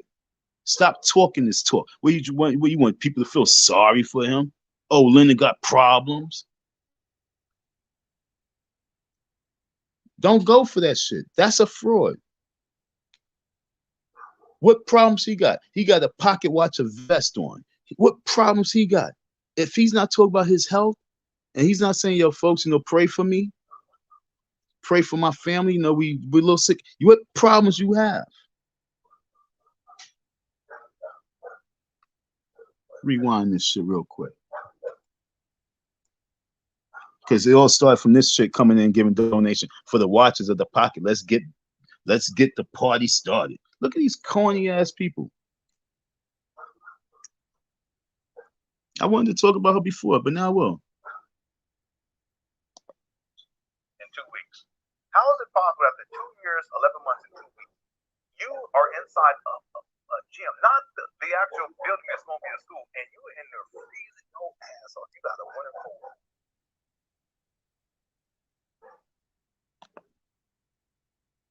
Let me ask you something. If you know that you don't have the money for the staff right now, your school not going to open right now, your shit ain't going to open this year, are you going to really, really create that bill when you already know? Are you going to create a bill? Are you going to put the HVAC on your building? Are you going to do all this stuff if you don't have a game plan to be able to bring in revenue to pay for the bill that you're about to create? The whole thing is to have minimum bills as possible. So for him to keep talking about the HVAC, he's not really taking the time out to think about the real strategy. The real strategy is, no matter if that HVAC goes up or not, if I'm not going to be doing anything in the building, I'm not going to be paying these crackers nothing. I'm not going to be paying these people. When I was in the building and it was with the lights, I made sure the lights stayed off. I had maybe 1 or 2 lights on, which was the room I was in the hallway light down the block. But it wasn't like I had every single room light on burning the shit, because that's a bill. Just because electricity got to be on don't mean that we're going to burn it. So just because I get an HVAC don't mean I'm going to even have this shit on. I'm going to come up in the building and turn the heat on because I'm going to be up in here for a little 30, 40 minutes. I'm going to blast the heat. No. Do what I got to do and get up out of there. There's no bills right now, especially if the people are not going to be donating, because you got hating ass Lennon Honor people. If I had Snoop Dogg, if I had Jay-Z, if I had Diddy donating and giving that bread up, then I can burn this shit. But because I have Pookie and Ray Ray, as you call it, give me $5 and $2 donations, I can't burn that shit. It's just common sense. So why even get it if I'm not going to burn it right now? And like he said, his main focus is going to be the gym. He fucked around and probably messed up, to be honest. His dumbass probably took the measurements, and I'm gonna tell you a secret. He probably did everything for the small school, but realized that he wasn't going to open the small school. So he probably did everything with the HVAC for the small school, but realized that HVAC wasn't going to do shit for the building, for the gym. And so he wasn't going to let y'all know that. So that's probably what happened. So then he had to get the next HVAC for the gym because that's going to be his main focus. He probably dumbed out thinking that he was going to be able to jump into the school, but he already know he can't get into that building. He ain't think about the big school. The small school, he would love to throw the HVAC up on there, but it would definitely make no sense to put the HVAC up on there. And that's probably what happened. He probably realized that he's making a mistake.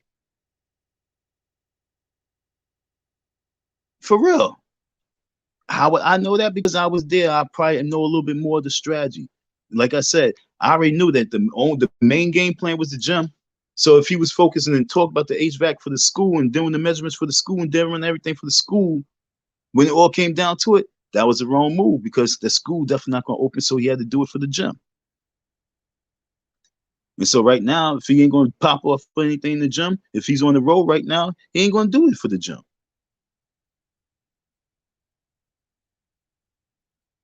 So stop with the HVAC talk. Stop with the trying to diss people for bread, and really let's have a real conversation. That's the bottom line. Let's have a Lynn, it's time for you to have a conversation with all the men. Let's have a men panel. You know what I'm saying? You so strong. You said you said Jamal Johnson ain't shit. Why? Okay, I could say that. Why would I be able to say something like that? Because I know Jamal Johnson. I shook his hand. I was in his face. So I would be more easy to say that he's not shit than you. How can you say he's not shit? Why do you say he's not shit? Because you just hate on black men, period. You say that just so that people can say, yeah. The reason why I say, why would you say that? Is because no matter what, Jamal Johnson's in the street much more than you. You ain't shit. See, this is what I want you to understand. I'm going to let you talk about any and everybody, but at the very end, I'm going to come back and put the mirror in front of you. Jamal Johnson was out there in the cold for whatever reason. He was out there in the cold for whatever reason. He was out there doing a fast for whatever reason. And he said his reason was to get the mayor to recognize gun problems. I'm going to tell you a secret. The mayor knows him, the senator knows him, the congressman knows him from his actions, his words and his actions. They all know him. And guess what? I guarantee you out this $15 million that they got that's being allocated to the city for anti-gun violence, he should be able to get somewhere. I believe he's entitled to some of that money because he was out there in the cold. And I was in Philly for the year. I wasn't out there. Ghost was in Philly all his life. Ghost wasn't out there. All the men in the age of 40, they wasn't out there. All the men in Philly from the age of 40 down, they wasn't out there. All the men of the age of 40 down. Listen to what I'm saying to you. This is why he's entitled. All the men of Philly was not out there in support of that movement. All the men of Philly was not out there marching with this man. I'm talking about 40 of the age of 40 down. So they already we scratched ourselves of entitlement of whatever he's going to be moving on. He's way more entitled than we are because he did things in the way that we say, oh, I ain't doing that. And he's the one that I know that whenever they say gun control, when it comes to Philly, that's the first name that pops up in my head. And I'm new to Philly. It's Jamal Johnson. Jamal Johnson name is the first person name who pops up in my head when it comes to gun violence and standing up for it. And that's deep. But I still can say that he ain't shit much faster than Lennon Honor can.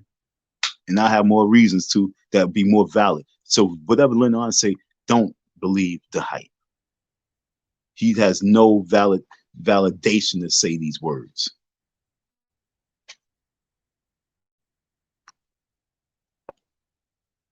That dog don't want to go up there. It's too cold. He said, "I'm staying home. I can get a nice meal, nice and warm.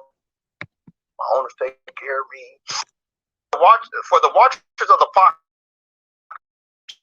let's get to the party started. Yeah, I still don't get that. I really don't. You know, people. I just focus on your. What I tell people is, you know, don't worry about what other people say. Focus on your audience and focus on your content, because your audience drives the content. If they enjoy it, they'll reciprocate. You know, and it's not like everyone has or does. You know, and no one has to. But if VSAB, if you're so inclined, I'll graciously accept it. But you must be getting some value out of it. And at this point, for a lot of us, it's entertainment and it's fun and it's laughter. And I'm okay with that too. See?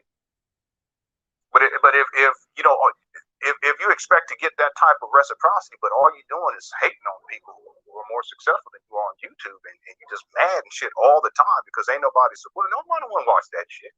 There'll be people who are going to watch it for a while, but they're not going to want to watch that. There's a concept that everyone has to understand when it comes to YouTube, really in any aspect of entertainment, though, is that whatever it is that you're presenting, it has a shelf life. Unless you modify or you enhance or you add. You see? So if you guys go back to when I first started doing Umar Johnson videos, if I kept it as it was, I wouldn't have, you know, 800 to 1,200 people in live streams. You know, I wouldn't get 15,000 to 20,000 views on a single video over the course of a week. I wouldn't get that. See? So the idea is, what can I do? Focus on the audience and then increase the production value. And just add on, it's like, you know, making a cake or whatever, or making a meal. And then what you'll find is at a certain point, people that really enjoy it. But even that, there's a shelf life to that. You see? Let's see if you. He said, "There's a shelf life to that." I'm sorry if you couldn't really hear it. You know what I'm saying? My bad if you can't hear it, but you know, but if you can't, my bad if you couldn't hear it.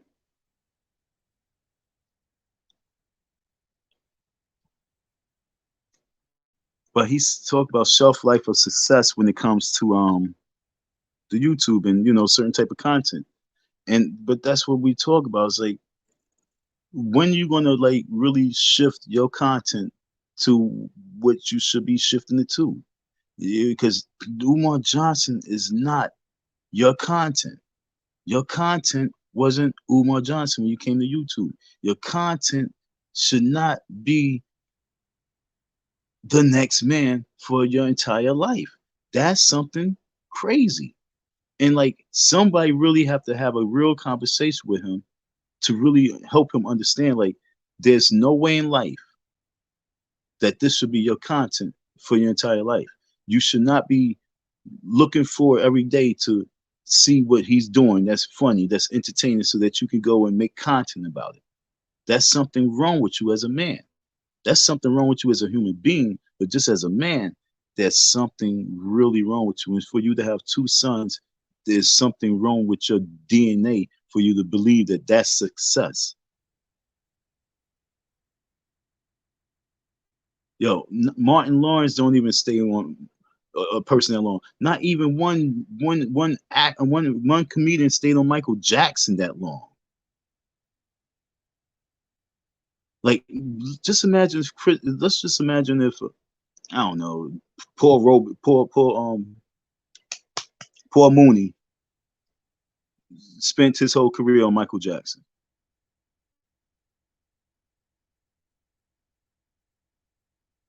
Just imagine Paul Mooney spent his whole career on Michael Jackson. Just imagine it. They was around the same time. Just imagine Paul Mooney spent all the 80s or all the 90s, the whole decade, focused on Michael Jackson.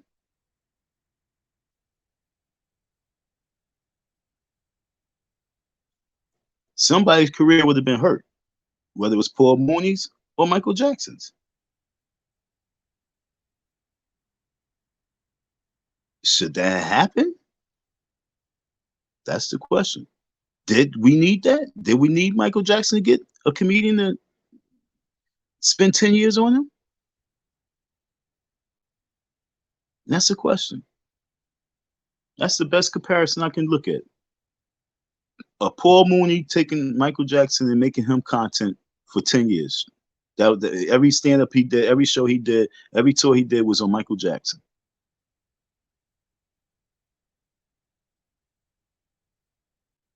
The people would probably say, okay, Paul, that's enough. Or maybe the people are, yo, Mike, yo, what's really good? So you ask yourself, is Lennon Honor really needed? And that's the real question.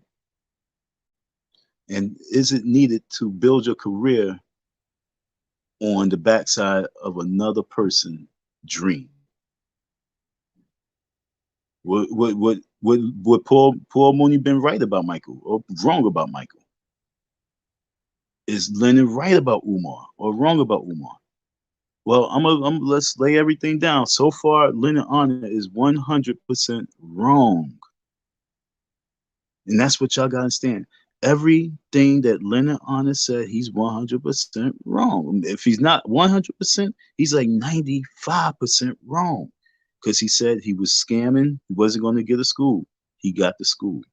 He said he was scamming, he didn't have the degrees. He said he was scamming, he wasn't going to do this. He said he was a bum. He said he was a cokehead. He said he knows facts on him being cokehead. If he knows facts on him being a cokehead, why he's not doing lives on that? Just straight lives on that. Why he doing so much lives on HVAC as opposed to he got facts on him being a cokehead? He's sitting there talking about he don't lie on Umar. So if you have facts of him being a drug addict, why you can't do about 5, 6 lives on that? Because you always sniffing, you always insinuating it.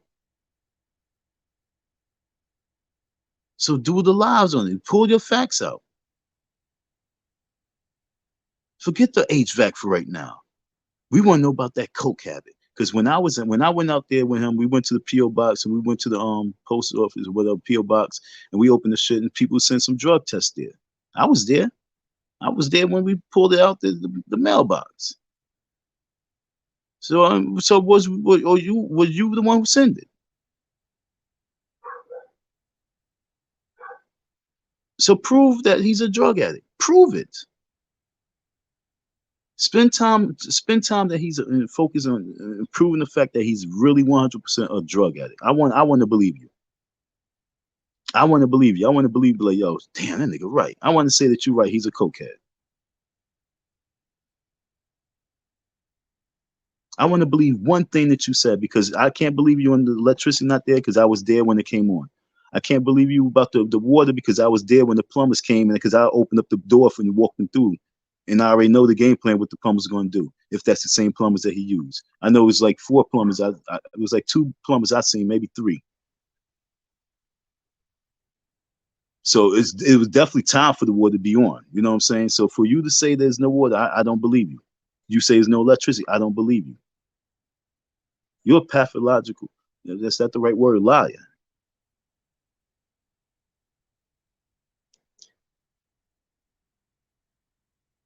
I see Mighty, I left that right there. She said, this man been in school for years. What's success?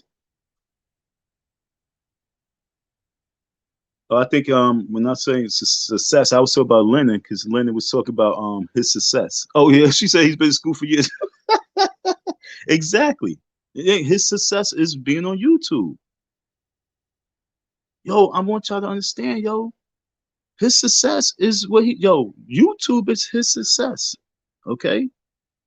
And what is his success? Umar Johnson. That's scary. Look, man. Back in the days, I had my dude. We grew up together. We lived around the corner from me. We went to school together. We was in the same class. I went to college. He went to the streets. He started doing big things in the streets. He was actually one of the guys that was with the Supreme team. And he came out to Philly and he was out here in Pennsylvania running them up back in the 90s. And getting a lot of money. Getting a lot of money.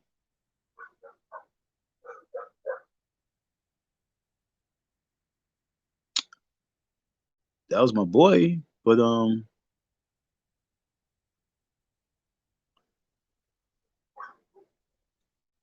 I wasn't gonna. And then we started going to the studio. We started rhyming and shit like that. We started rapping. That was my boy. Then we was in the streets doing some other shit. That was my boy. But one thing about me, I'm not gonna ride the wave and success of the next man.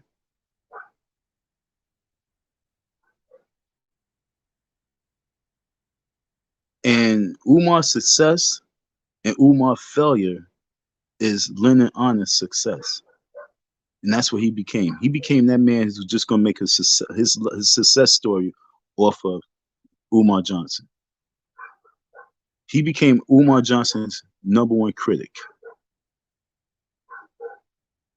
And it's like people look to see what he's saying about Umar, but I want y'all to realize that like there's not much else to say. Why are you going back to 2018 footage, going back to 2021 footage, 2015 footage? Why are you doing it? Then you have the audacity to come out and say, well, I told the people that Umar wasn't doing nothing, so I wasn't going to be here. But now Umar's back in the trap bando house, the trap house, the bandos.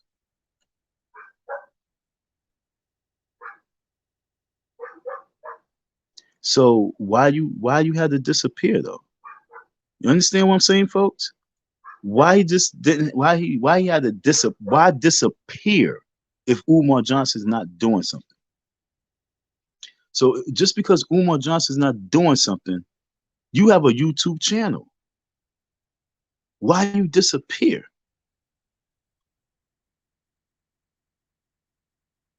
What there's nothing else that you can talk about? Before Umar was here, what was you talking about? And this is what y'all gotta see what is a fraud. He's a fraud to society. He's a scammer to society. He's a scammer. He's not a black man. He's not no man. He's a weasel. And he know he can't say my name. Lennon Honor will not say my name.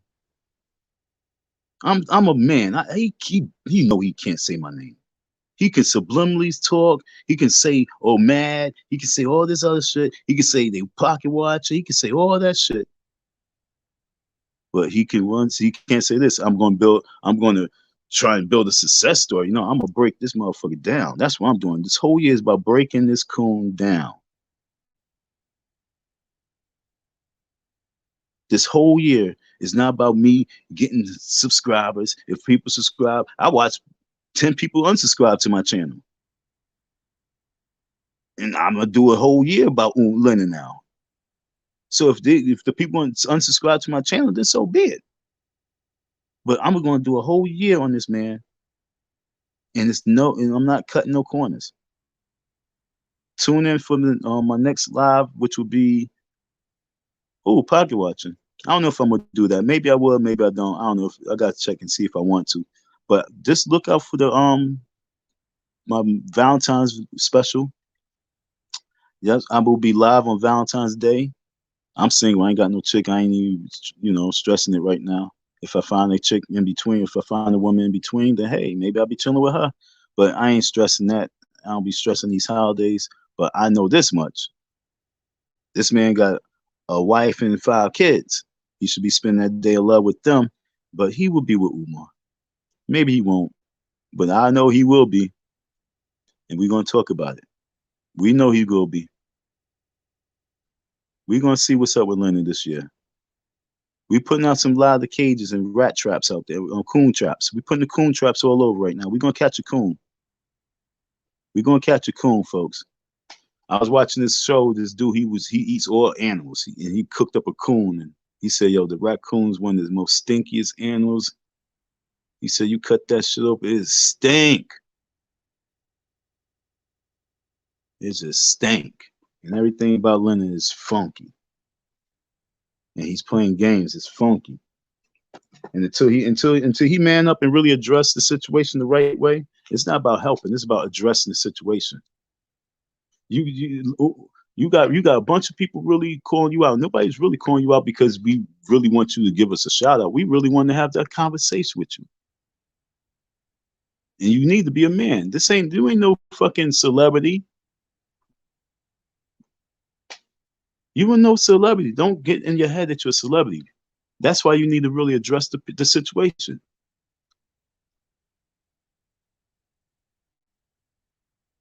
You hide and you hide and you hide. You won't come out.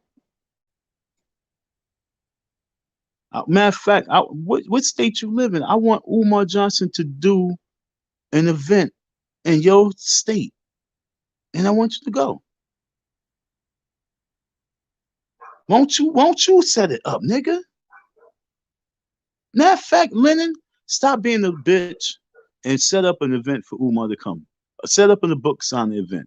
Hit Umar up, set up the book signing event, and you host it, and that'll be your little. I'm getting to know you, Umar. Won't you do I'm going to get to know you, Umar event, huh? Damn, this guy's a genius. That's what you need to do, Lennon. Stop all this bullshit this year. Get off the YouTube and set up the event. Set the event up out there because you be having this cash app on your lives all the time. You always have this cash app. So why don't you set up the event? Hmm? Hmm? Why don't you just set up the event? All you have to do is set the event up. And you can get to know him 1000%. And then you can put out real facts. And you can make some money. And then maybe you can be like that other fool. What's that nigga name?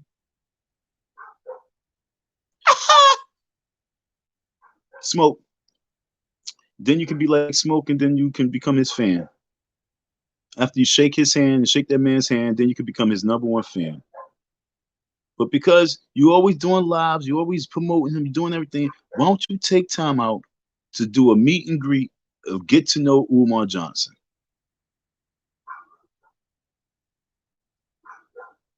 And then you can ask him all the questions.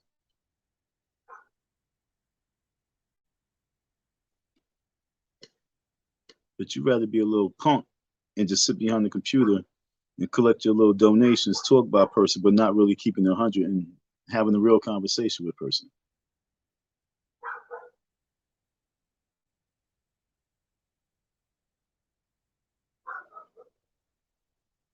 What woman that helped me? You was horrible to that woman who helped you. What woman that helped me?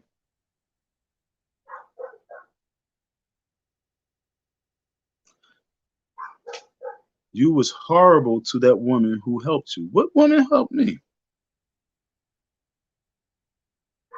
That I was horrible to. Damn, I wish I got to that before you disappeared. Matter of fact, now I'm just gonna open this shit up because Lord knows I wasn't horrible to no woman that helped me, that didn't deserve anything she got. It was horrible to the woman who helped me. How these people be knowing more about my life than I be knowing?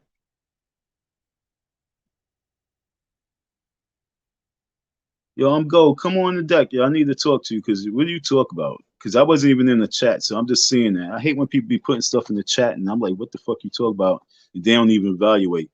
You was horrible to that woman who helped you. Let me think about what women helped me. Okay, I have several women who donated. See, there's different words. There's several women. I had a lot of women who donated. I had a lot of men who donated. Now, what woman helped me? The only person that helped me, see, I'm gonna say the use words, donated. I had a lot of people donate to me. Not a lot, but you know, I had a substantial amount of people donate to me. The only person that helped me was TC. There was no other woman that helped me. Donated was different. Now, recently, I came on the live and I actually truly specifically asked for help for something, and a lady helped me out. Miss Lee, you know what I'm saying? She actually sent me a text and she sent me a cash app. She helped me out. I don't think I was horrible to her.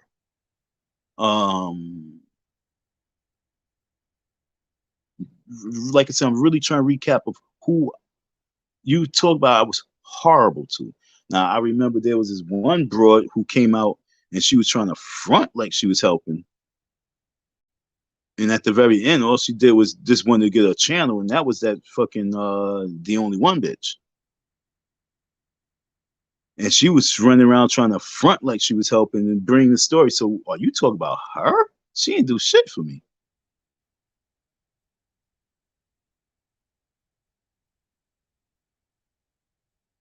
This what you guys be sitting there listening to other people talk, but these people that be talking really be talking nonsense. What woman helped me? I like I say, only person on this YouTube streets that I met personally was Ghost. That's the only person who I met. I ain't meet none of these other people. They ain't got me through nothing. They didn't help me with anything. They donated, and I appreciate that. I was sitting in Ghost's car. He drove me here and he drove me there. He got me to the place I'm in. That was help. Everybody else they hit the cash up. They donated. So I don't know what you talk about. You was horrible to that woman that helped you, and then I would have had your back and helped you the past. But you sounded ungrateful. I sounded ungrateful. No, that was all those hating ass niggas that was hating on me that said, yo, you know what? Let's push this narrative because Dawn is getting bread or people supporting Dawn. Who else was saying it? Tiffany was saying Dawn's ungrateful. And y'all listen to that bitch? What the fuck?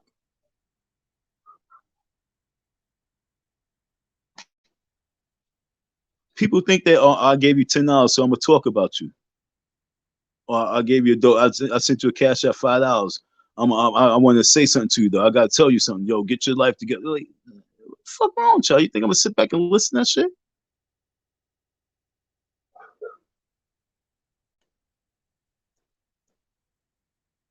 Nah. So like I say, that was all y'all thoughts.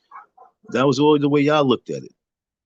And for all those who wanted to help, but allow other people to persuade you to go to another one. Now here I am. Now here I go. Here I go. You ready? You ready, folks? For all those people who wanted to help, especially if you still listen to me now. Mm-mm-mm. Oh, I'm gonna sound horrible. I'm gonna sound horrible right now. For all those people who wanted to help, for all those people who been listening for a year, for all those people who wanted to help and they even hear me now, but didn't help,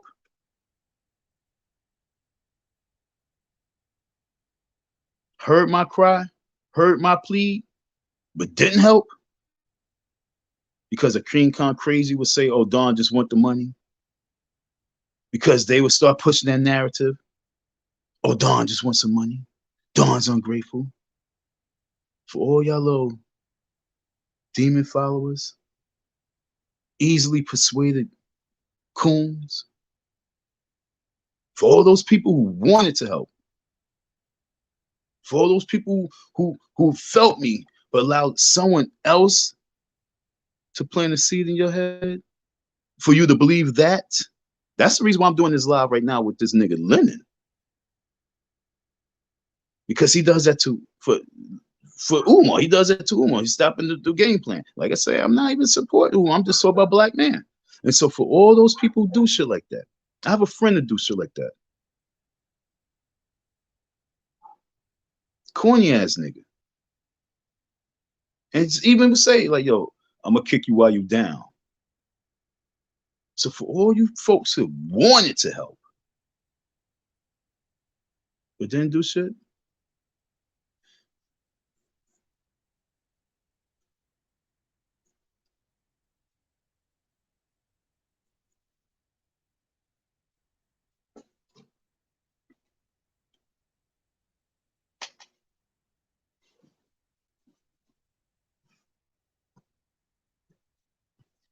I'm no bum.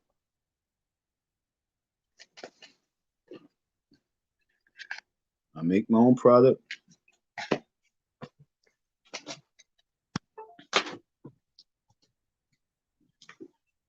guys don't be hearing me talk about my Cash App. I don't, even if I need to, you won't even hear me say it because I won't.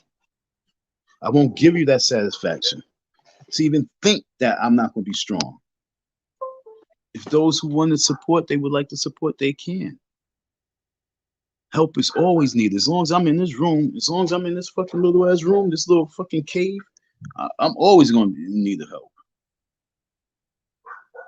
As long as you guys collect your EBT, as long as you guys are getting tax refunds, and as long as you guys are getting money from the system, I'm always going to need help from those people who's getting support from the systems and things like that. Especially because I'm part of the revolution. But you ain't going to get the satisfaction of calling me some bum and me some beggar. So if you think that I was rude, then I don't give a fuck, because I'll cut all ties off of anybody who's going to be sitting here thinking that I'm going to be some person that y'all going to use as a foot map and step on because y'all think that y'all can. No.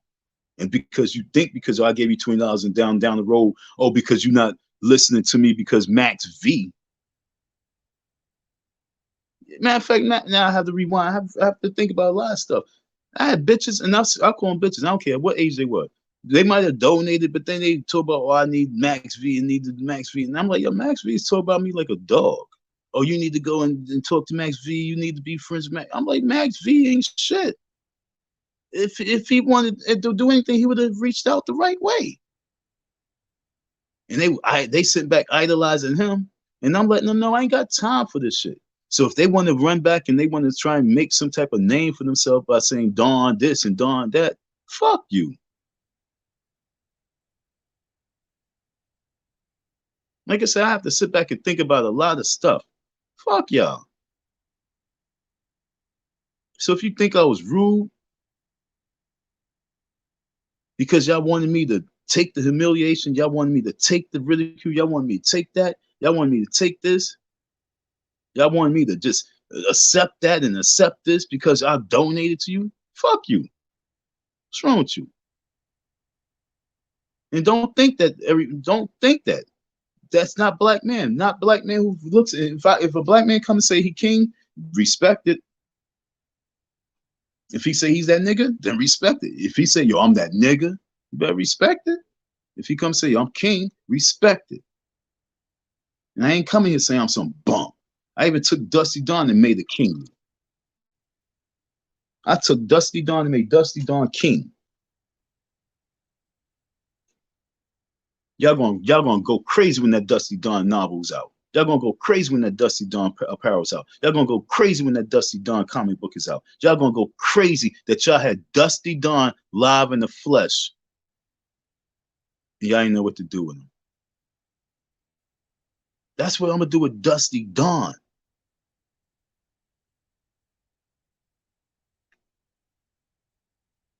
The Dusty Dawn play for the kids? No, folks, that's no bum. That's no bum mind. That's a brilliant mind. That's a Picasso, as my man Kanye West would say. So no, I ain't gonna let y'all just ridicule me. And for y'all to sit back and think I'm going to tolerate that shit, fuck you.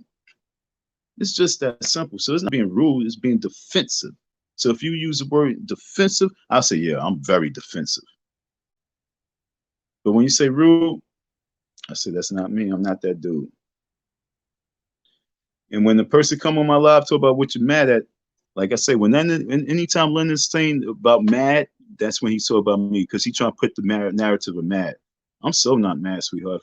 For you becoming at 216 talk about what we mad about, this is what we mad about. Okay, if you want to know what I'm mad about, I'm mad that this person is sitting here going to college for free. I'm mad that this man is collecting thousands of dollars from people living off the internet for free, and all he's doing is ridiculing another black man and trying to stop the black man. And he's so about, oh, I have problems. What I'm mad about, he got a $2,000 camera sitting, a $2,000 camera sitting back there. He got a microphone, a $100 microphone. Maybe not that much. Maybe it's $59 microphone because he's cheap. He got a mixing board that he all bought. And he's talking about, I got a wife and 5 kids. And he's talking about, oh, I got problems. I got problems that you guys won't imagine. I'm going to school for free. I got a GPA of 3.9. I got wife and kids, but I got problems. So I'm going to sit here and talk about Umar because I got problems. If you got problems, go handle them. So he's handling his problems. His problems been his problems for like the last 10 years, economics. He's trying to find his way. So what you talk about? What am I mad about? I'm mad at the fact that this man is leading ants through another tunnel. And there's these ants. I'm talking about you, Jamie. You all could be part of building something. I ain't talking about the FDMG. I'm talking about building something more constructive. What are you guys building with Lennon Honor? Huh, Jamie? And if you want to talk, Jamie, this is open for you, sweetheart. This is for Jamie and anybody else who want to come up, but this is really for Jamie. She said, what are you mad about today? Oh, we should hate. Oh, we still hating. No, we still bring it to the light. See, let's use the words properly. We have too many, you too grown to use hating. You too old to be using hating. You know what I'm saying? Hating, you too old to be using hating.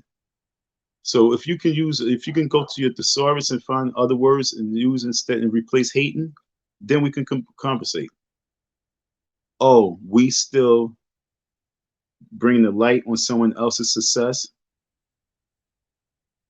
I'm bringing the light on how you're building your success. And once you see the word again, success. So what is success? What is your definition of success?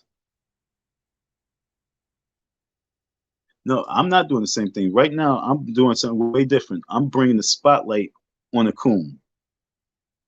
And you need to understand that. You in love with a coon. You following the coon. He's always going to be a coon, and that's it. And that's the sad thing about it.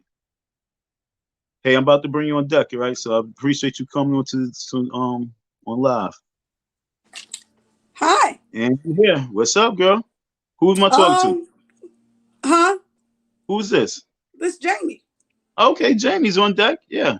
So I was saying. Yeah. Okay, so I was saying, there's no beef. Why are you mad? I don't understand.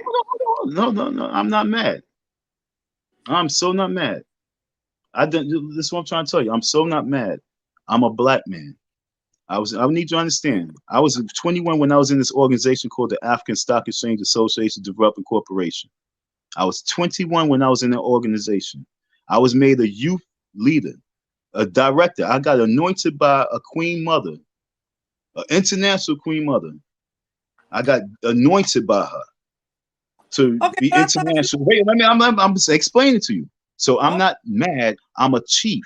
I'm a general. I'm a soldier. I'm a warrior, and I'm letting you know that you are following a coon, and this coon is not good for black society.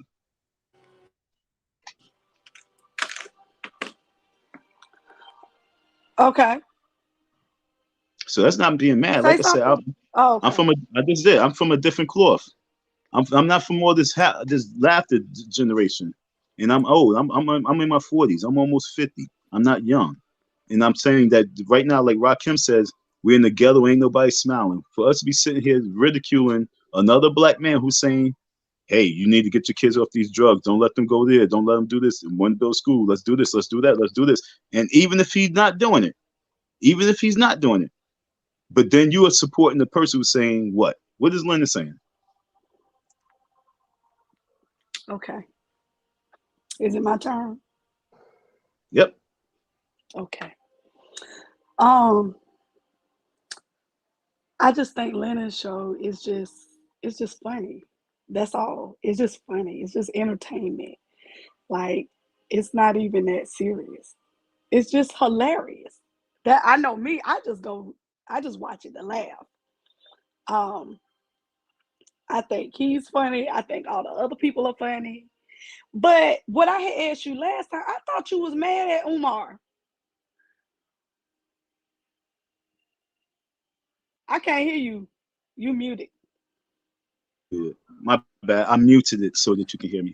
I said I'm mad that Umar's a fool. I'm mad that he allowed himself to get possessed. I'm mad that he's stupid. I'm mad that he owed me money, but I'm not mad at him to the point where I dislike him like I don't like Lennon. I don't like Lennon because he's a coon and a fraud and a scammer.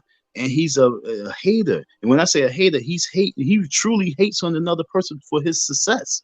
And when you use those two words together, that's when you know that you a devil. And like I say, once you can understand what a demon is, then you got to call out demons. Do you believe that there's demons and the angels, or just demons, or good people, bad people? Do you not believe in stuff like that? If not, then that's cool.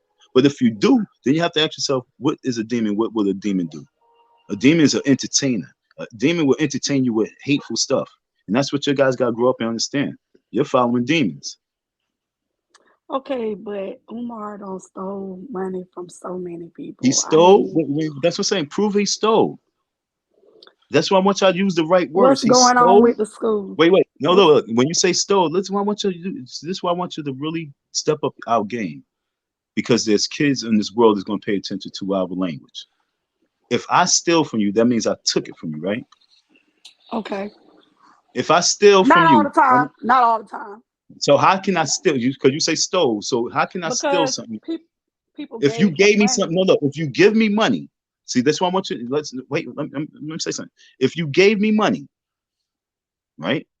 Did I steal anything from you? But see, No, it no. was This under false pretenses. now, They if I did. They got a would school, not have given no, him. hold on. No, if what? If I didn't get a what? They would not have given him the money if they knew If that he what? was using it to live off of. What they gave him the People money for? were. Hold People on. What they were get? What did because they give him? people What they gave him money for? for a school to be Do he thriving have a with school? children in it. Do he have He a has a school? building. Okay, He has wait, buildings. okay. Now, are we black? It's not a school. Are we black? Yes, Yes. right. Okay. Now, how long do it take for us to own homes? How long does it take for us to get a Mercedes? How long is it taking for us to get anything in life?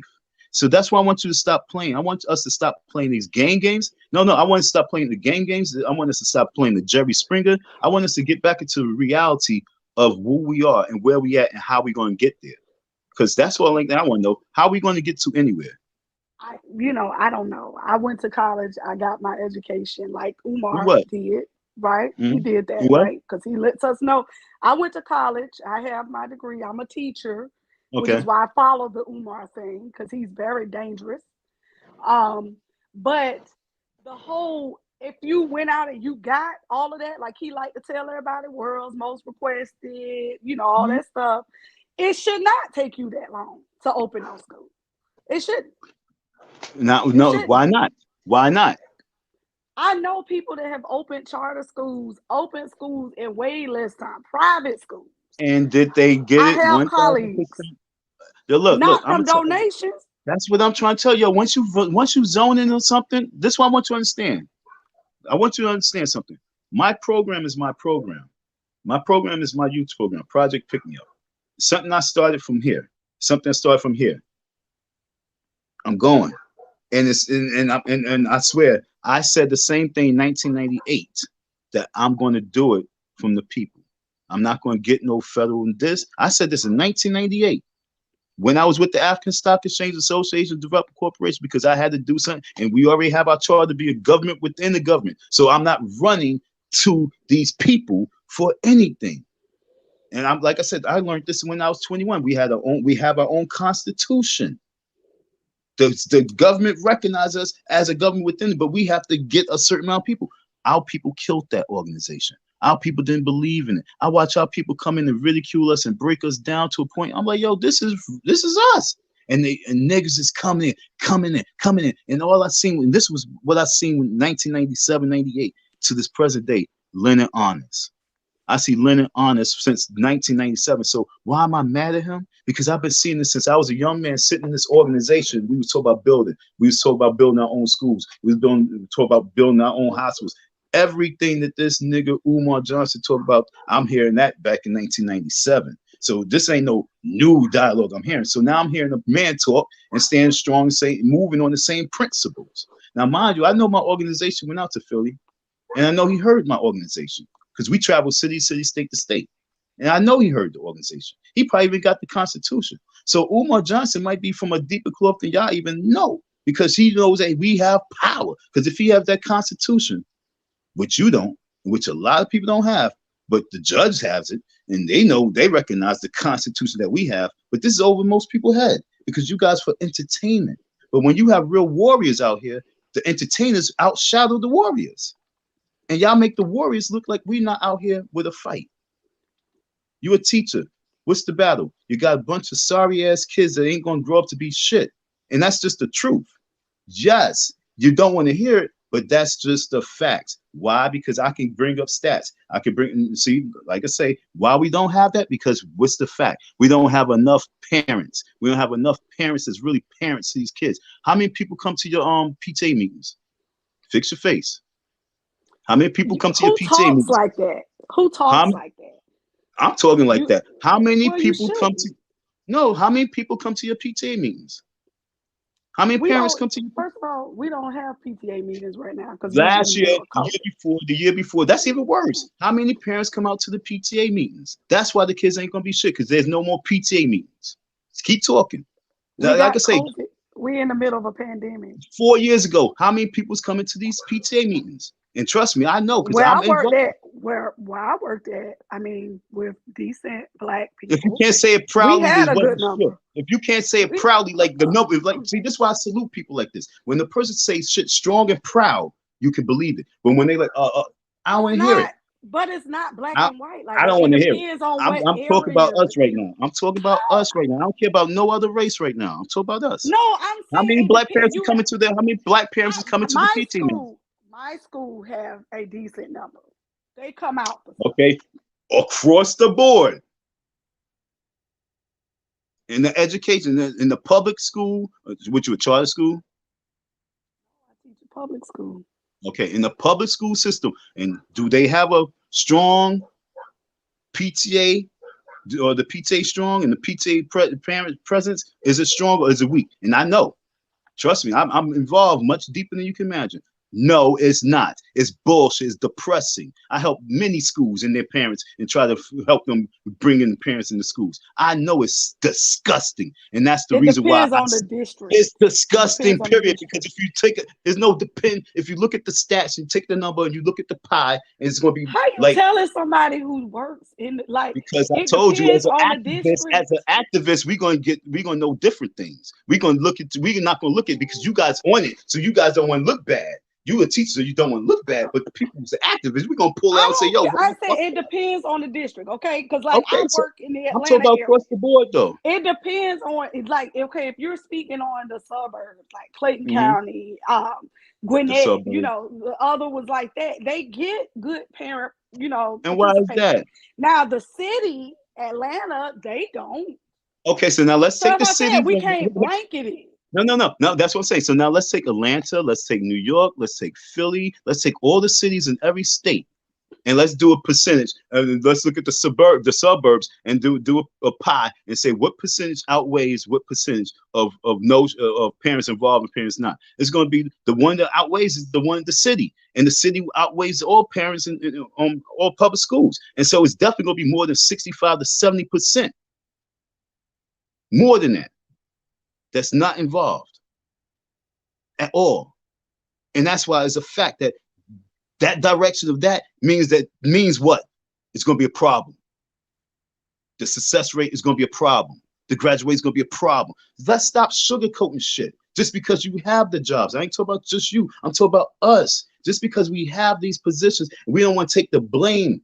Take some blame. No, you sounding like Umar right now. No, I'm not. I told you. Because you know why I sound like him? Because it's facts. And that's what y'all don't get. I'm not, like I said, once again, 1997, fuck Umar. I'm a different person. I was part of African Stock Exchange Association Development Corporation, federally chartered to do any and everything the federal government can do, we can do. We can grant our own social security. So I was taught differently. I was the youth leader, the youth advocate. This was something for the state all the way to Africa. So when Umar talks about, look, I was speaking amongst y'all people in my 20s. I was doing live speakings amongst Everybody who coming to the meetings, I'm speaking to them. I've been doing public speaking to people and saying the same thing, and then don't change. So don't say I sound like Umar. I've been doing this before Umar been thought of in my life. So don't compare me to I Umar. understand What that, it is, but what I'm I saying is, sound like revolution. I why sound like why you revolution yelling? Why you yelling? because I have to. Because I want you to get it. Because You you don't have to. following the coon. You following the coon. Why you following the coon? I Mm-hmm. wanted to break this out of you. You following the coon. I know why You're you're not following gonna the coon. change my mind. I'm not You're trying to, not but gonna I change know my mind why. You because got to elevate your self-esteem. no, it ain't got nothing to do with No, self-esteem. It I just know has. it is. I know it It has. is. It has everything. What does it have to do with me? It has everything to Like do I with say, the fact that you this also in line with gentleman, the he's you in line dangerous. with the hood He's therapist too. So understand, I'm a hood therapist. I really break shit down a so hood fast. there. What's that? I've been doing hood therapy for a Okay. very long time. Okay. Well, that's not accredited, so I'm not worried It about don't that. have to But be. I don't what have I'm no saying is license on. I don't even have a license to drive a car. So license don't from the talk to me about right. licenses. So shit. Okay.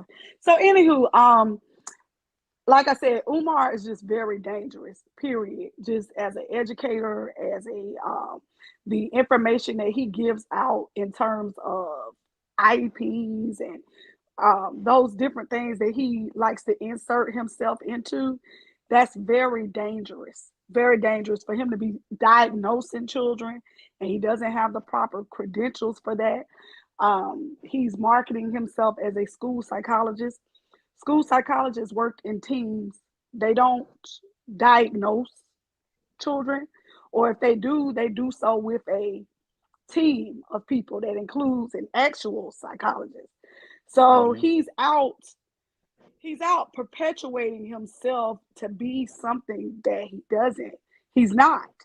And then he's telling these parents not to listen to diagnoses that are coming from doctors and different things like that. So that's dangerous. So that's why I follow this whole thing.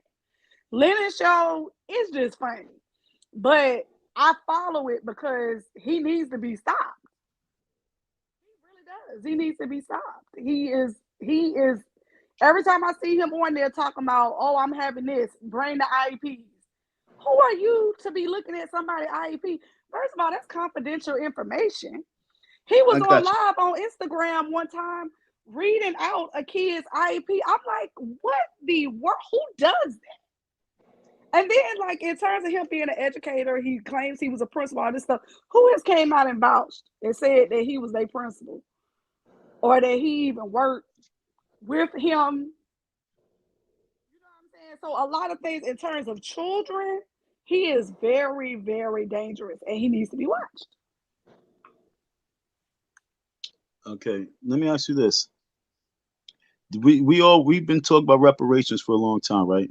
I'm talking about like back in the '60s before we was born. They was talking about reparations, right? I guess people be, I You see, got to, you don't know that? You don't know the word reparations? You're a teacher, right? I You know don't what teach that? that means, but I'm Yeah, I'm not caught asking, up I'm in asking some, that. I listen to everything you had to say. I'm asking simple questions because I'm going leading up to everything. You said, I'm asking you, did you hear about reparations? And was they I've fighting heard for of that. reparations? Okay. If we was granted reparations like 20 years ago, if we was given reparations and we actually had like a separation pact and we was able to separate. Let's say it was a separation pact, a separation treaty. One, would you be able to separate from the system? Would you be willing to separate from the system? Would What you you talking about? believe in? Would you believe in us? We fought for reparations. We fought for equality. We fought for everything. We fought for the position to be in the position of power to be able to take care of our own.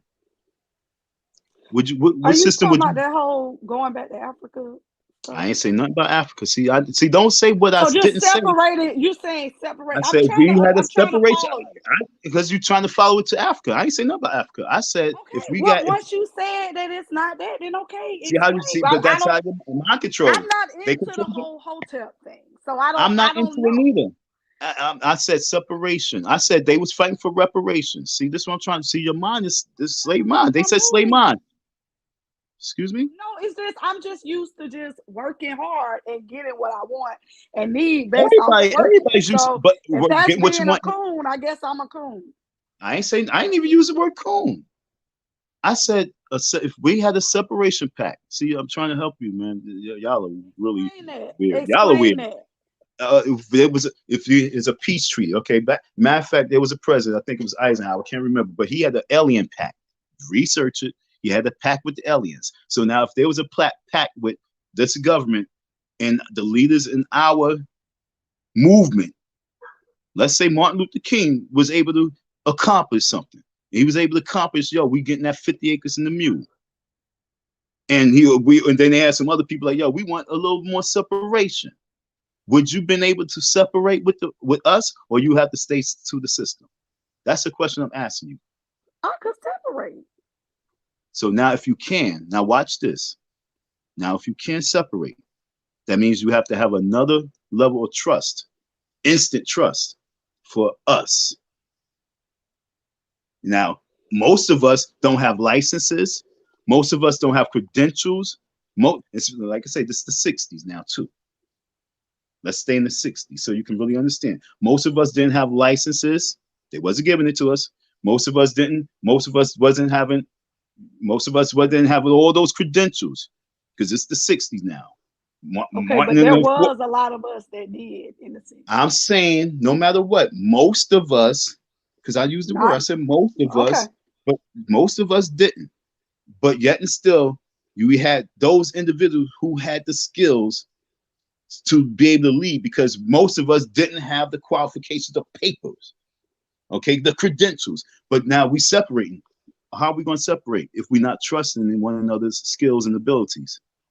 Like I said, I was part of this organization. That's what it was all about. We had to be able to trust in each other's skills and abilities. So right now, why I say all that is because we stay focused on what he has paperwork for white system. He always talking about what he got. You know why he do? And I'm gonna tell you why. Because look, you know why? No, I'm telling you why.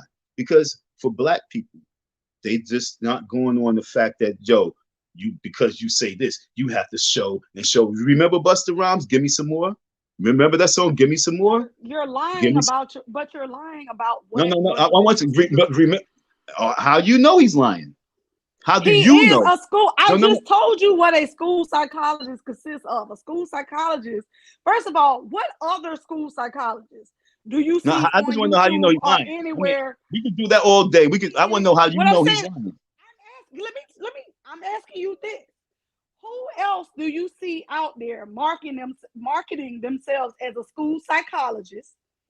I say I'm hood anybody else doing it. I'm the hood therapist. No, I'm saying I am the other hood people. Therapist. I am the hood president, and y'all not hearing it because what? Psychologist.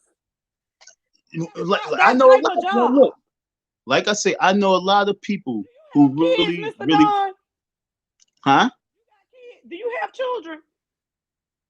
What they got to do with being a hood therapist? Because you don't put your children in the hands of any and everybody. It doesn't matter whether you separate or whatever. You're gonna locate the most qualified person to deal with your kid, unless you're a single mother just looking for somebody to want to help you. You just went curve on me. I don't know. Umar. You just lost me. When it comes to we were referring to, because you were trying to diminish the credentials and blah blah blah, what you need and this and that. Again, I asked you, do you have children? Because I have 3, and I would not have my children. I would not ever listen to somebody who is not credentialed, does not lying about their credentials, making themselves out to be more than what they are. I wouldn't trust that person with my child's education.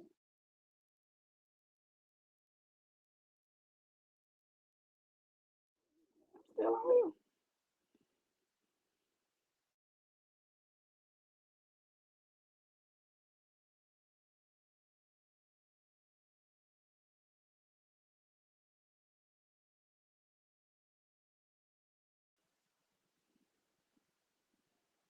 I don't see you.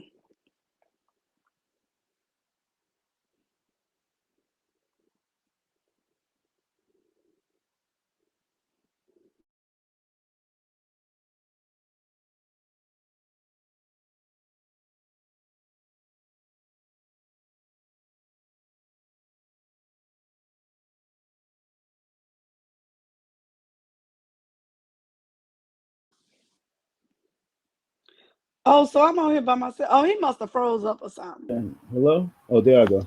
Oh, okay, I was like, what happened? My bad. Nah, my phone But was yeah, dead. My phone was dead, so I had to get to my laptop. now you sound chopped and screwed. I sound what? Chopped and screwed? Sound chopped and screwed.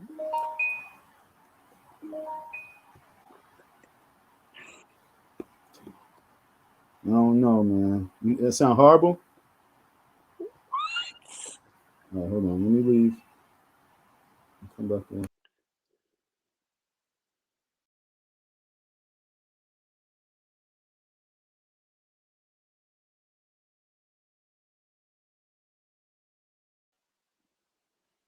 I don't know what's wrong with his job, but as I was saying, the 4 people that's watching, um, Omar not it. I'm sorry. And if anybody that's sitting up there capping for that, you just as crazy as all get up and go. I'm sorry. And it ain't even just about the school. Again, it's about if you have children in general, you have got to be absolutely off your rocker to be taking your child IEP. Ooh, first of all, school psychologists don't even write the IEP. That's number one. You know what I'm saying? But see, he preys on people that have no knowledge of these things. And then they too dumb to read up. The types of people he goes after. So to me, like I said, in terms of Lennon show, it's just funny to me. I'm not gonna be on here all day, but it's just funny. That's all. It's literally just a platform. That man got a platform. He got a gig. He found something. But my thing is, how many other people on YouTube like that? They got something that they talk about. You got people that talk about celebrities. You got people that talk about different things. Everybody got something that they talk about on YouTube. So it's like for you to be just sitting up here wasting time talking about this man because he got him. Get your you a topic. You talking to me? You still sound tired of screwed.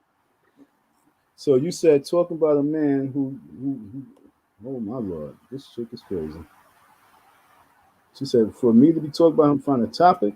That's what you said? Hold on, Mama. I'm about to get back on. Hold on. About to fix my phone. Hold on. Yeah, because there's something wrong with your internet. The laptop. I don't know, man. But like I said, I can't be on here all day. So I'm gonna get on. I don't. If, one last thing you just said. Hold on. Because what you just said. Damn. Hold on.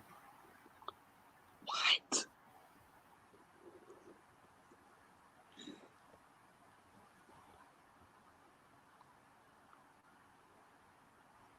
Oh shit! I went live on the wrong live just now. This still makes me sick.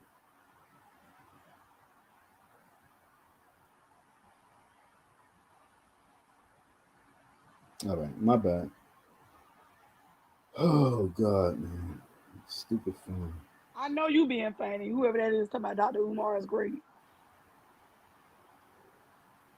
Well, I got two.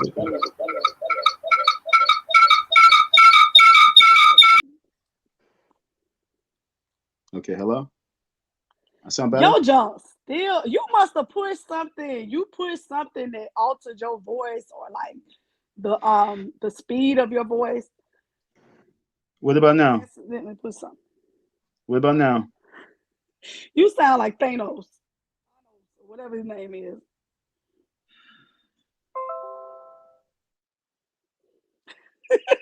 I'm gonna need for him to find the Infinity Stone.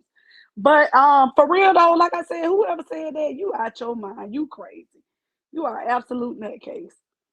You are an absolute nutcase. I am not a proponent of anybody that is out there.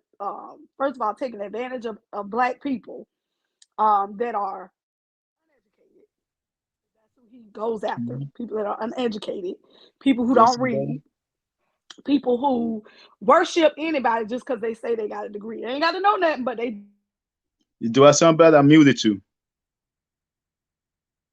Okay, I muted you because actually, do I sound better? Your jaw still jacked up, but I'm about to get off. Maybe it'll fix when I get off. Bye, y'all.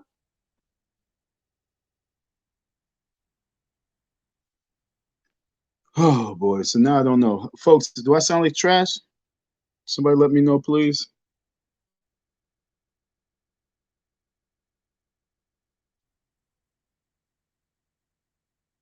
Somebody, could you let me know if I sound like trash? Do you hear me? I don't want to be talking. I sound like crap.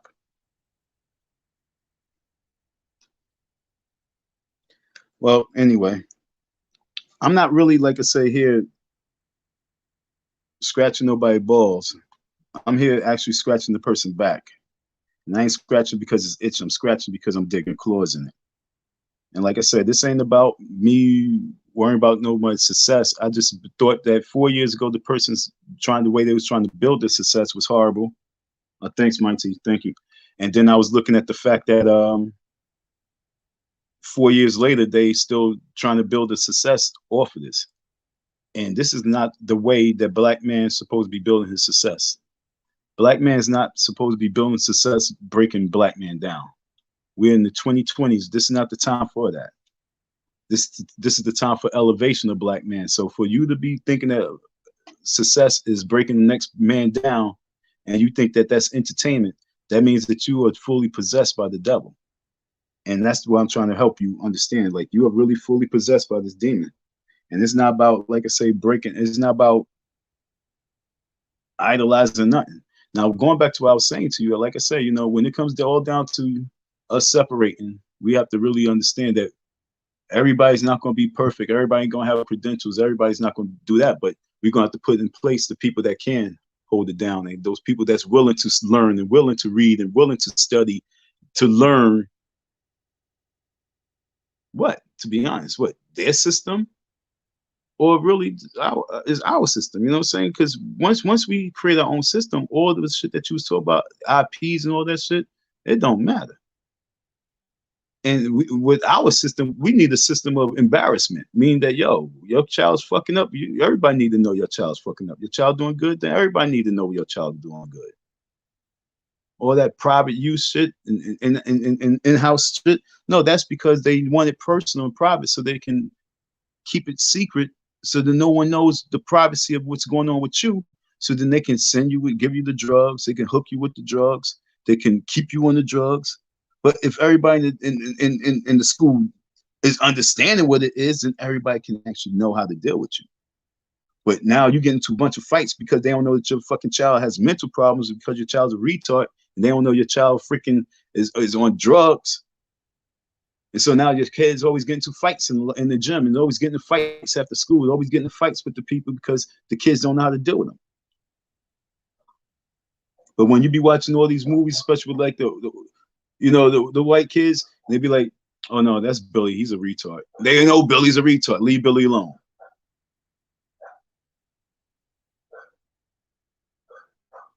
But with us, we don't know. We just think that he has a problem. So now we start picking. The next thing you know, he's fighting. The kid's always getting in fights. Then he don't want to go to school no more because he's always getting in fights. Like I said, we have to have a different type of system for us, because we can't be thinking that we're going to separate and then bring the same system with us. How can we separate and bring the same system with us? Bring the same rules and regulations with us?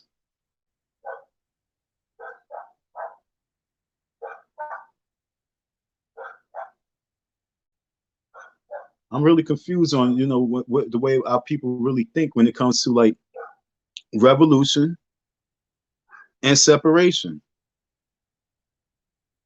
Like, you guys are so clingy to a system because we're so afraid to build. That's why I respect the Chinese people, because Chinese people come up in your neighborhood, open up a restaurant in your hood, don't speak a lick of fucking English and know $5, and get that from you every day. And they be up on the block. They be on every single block. Where it's drug infested, they there. Where it's a good community, they there. Where it's churches, they there. It don't matter what it is, they on the block. I respect them. They know how to take control of their situations. In your situation, they take control. And then control you in your hood. It's 895. I got 890. 895.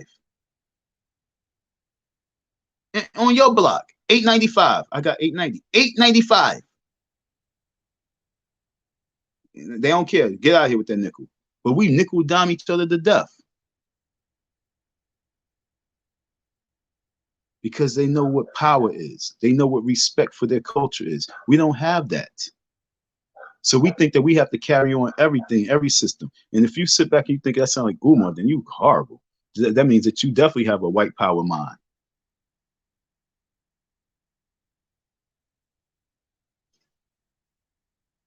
This is in me thousands of years before this. You guys know me. This was in me 1,000 years before Umar. This was in me 1,000 years before I even came to this damn world. This was who I was meant to be before I was even born.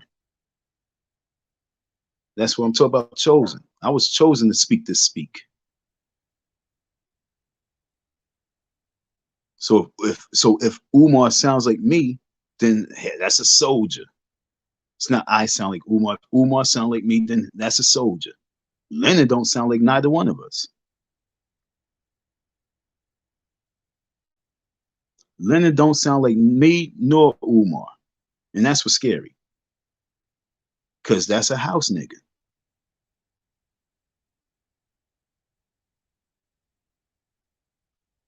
And most people don't like black men who has confidence. Most people, especially black people, especially black women, don't like a black man who believes in himself, who shows any type of confidence. It's so sad because they want their man to have a certain type of swag and confidence, but then they hate on when it's there. It's like too much confusion. But no, I won't be weak. Lennon Honor is bipolar. I couldn't get into everything because, you know, that's just what it is. We just don't do that. You know me. I just start talking. I can talk on the topic for a hot second. And thank you, Jamie, for coming in. You know, I appreciate you. Most people don't like liars.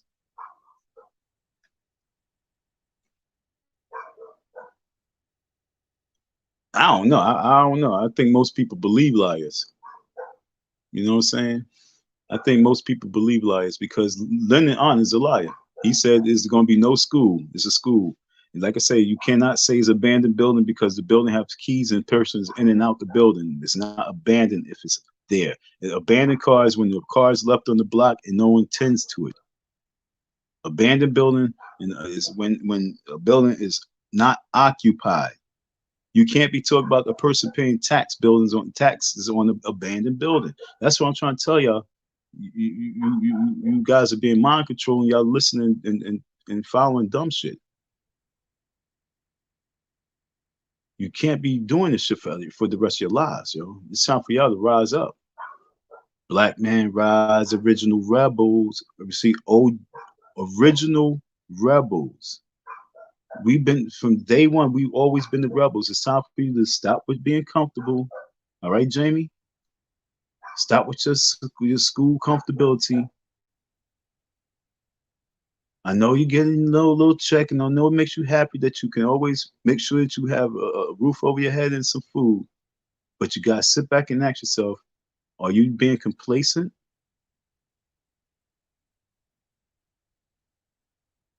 You started watching Umar for a reason. Was it because you was like, who this nigga talk about school? You was like, yo, well, who was this brother talk about schools? And then it wasn't until everybody else started mind controlling you to make you become a new member of Lennon because he's entertaining.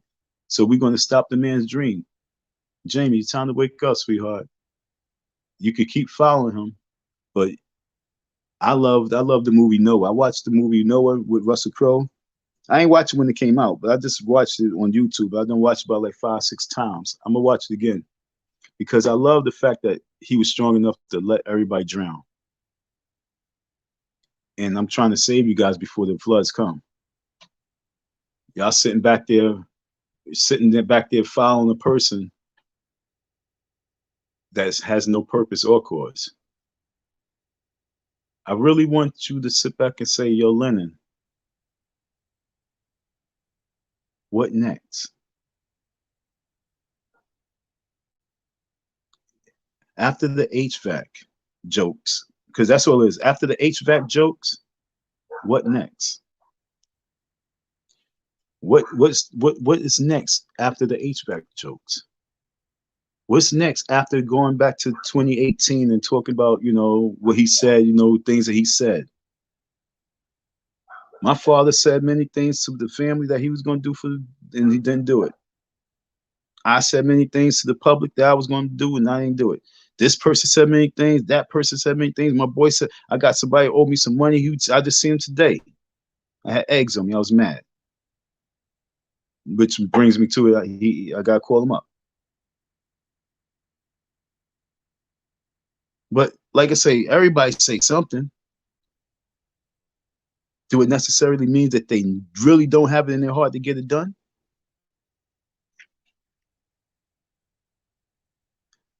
I can't ride y'all boat and y'all wave, even though this nigga Umar owes me money. And if I see him, I will hit him. But I can't ride y'all wave to say that he's a fraud yet, period. I won't say that. Because everything that y'all, if you look at your checklist, I want y'all to do a checklist. I want somebody to do a checklist of everything that Lennon Honor said that Umar wasn't going to have that Umar got.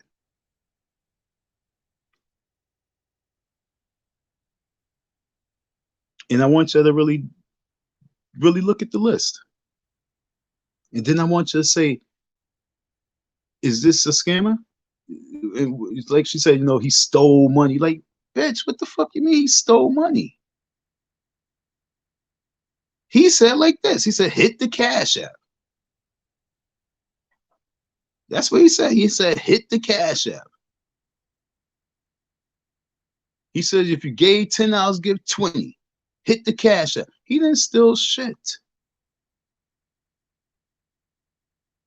Stop repeating what other people say. Only talk from yourself. I'm talking from me. I had to go down. I had to go there. Once I see, he said, yo, I got the school. I said, let me go down there. And I got in my car, my illegal car, and I drove my illegal ass all the way down to Delaware. And I posted up at his event. And I said, oh, shit, he got the shit. And then I said, he's going to need some soldiers. And I went down there and I became a soldier. But not a soldier of his army. I just was a soldier of the movement. Meaning that my rank was my rank. It was his building and everything, but I was there for the overall big picture.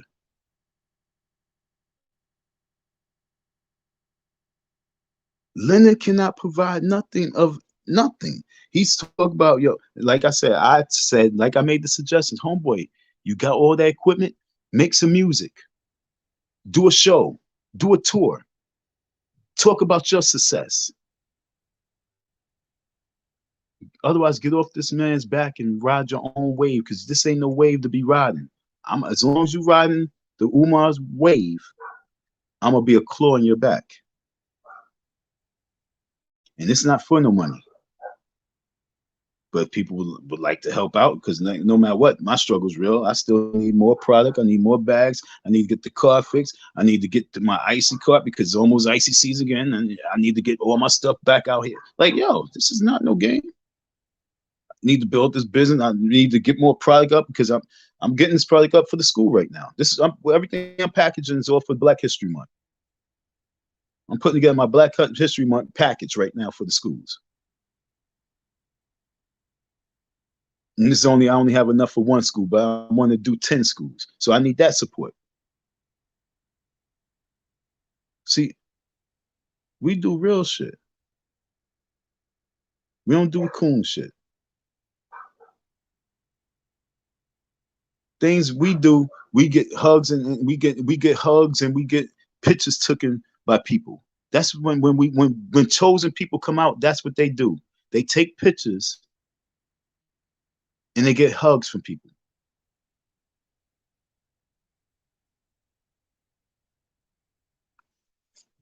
Jamie, I feel for you, sweetheart.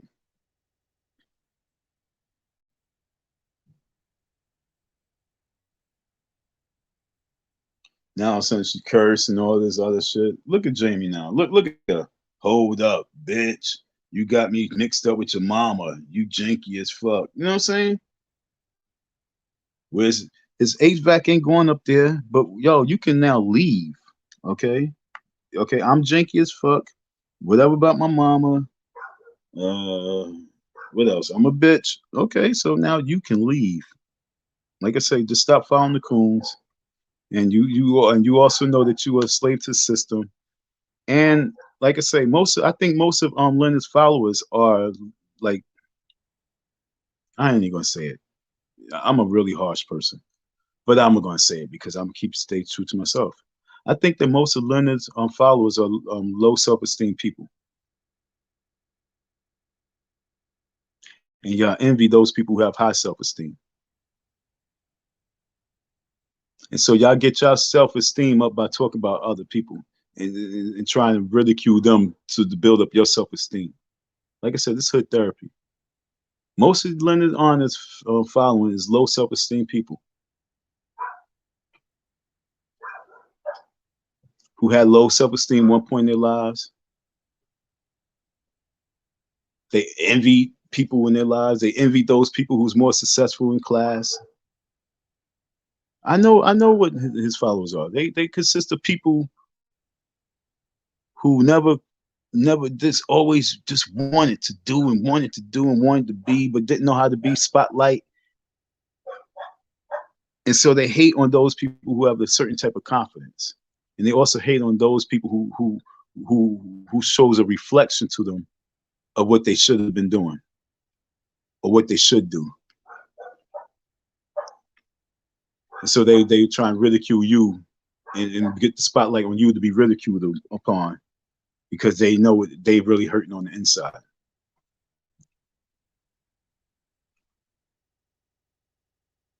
They lack confidence.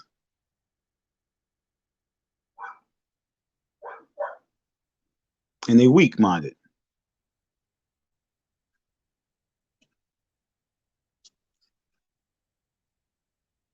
And you know you are. You're weak-minded.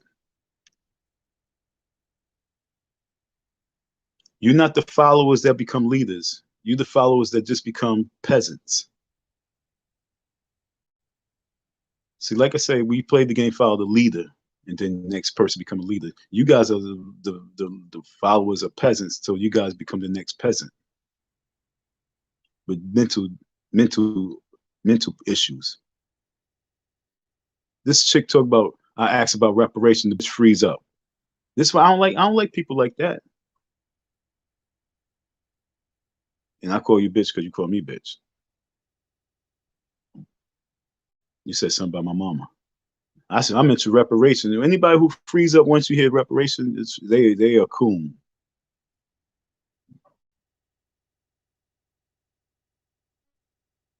She talked about, oh, I thought you worked hard. Slaves worked hard. And they had crumbs. They had nothing to crumbs. You work hard. Do you own? What do you own? Can you employ from working hard?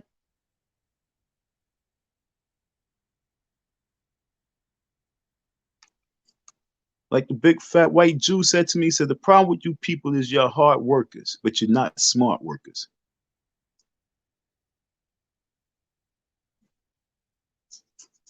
Lennon Honor coon ass got hip to the game and he got so jealous of Umar and raking in all that money. He watched Umar's success and started hating on Umar's success and then start seeing that he can capitalize off of hating on Umar's success. That's the blueprint of YouTube. Hate on the next man's success. I'm not hating on nobody's success. I'm bringing a spotlight on how you get successful and let you know that that's a cooning house nigga way.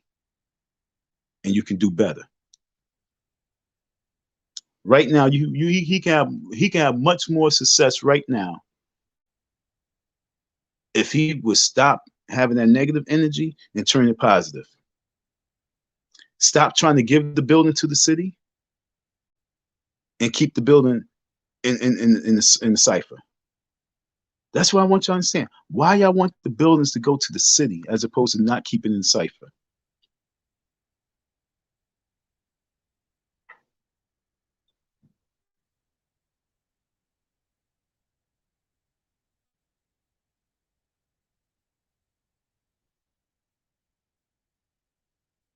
I feel for all y'all Lennon Honor followers, because at the end of the day,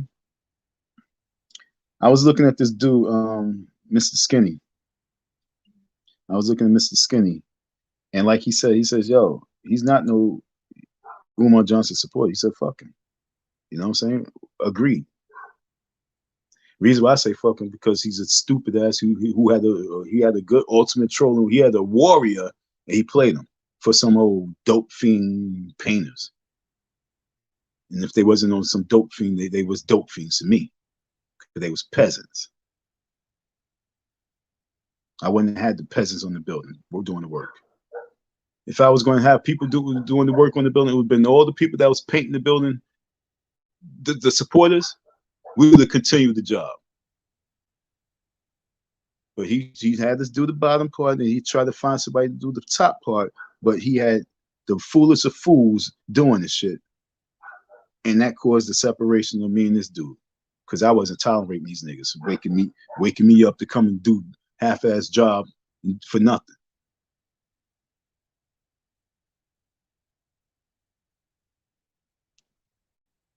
But no matter what, when you look at these two men and their mission, I don't care what y'all say about scamming, until he's out that building and he's on the news and they label him as a scammer. The real frauds are the ones who's hating on the person's success. And I mean that, because you guys been hating on his success forever, talking negative, having negative energy, being negative, and just hating. Like really, truly,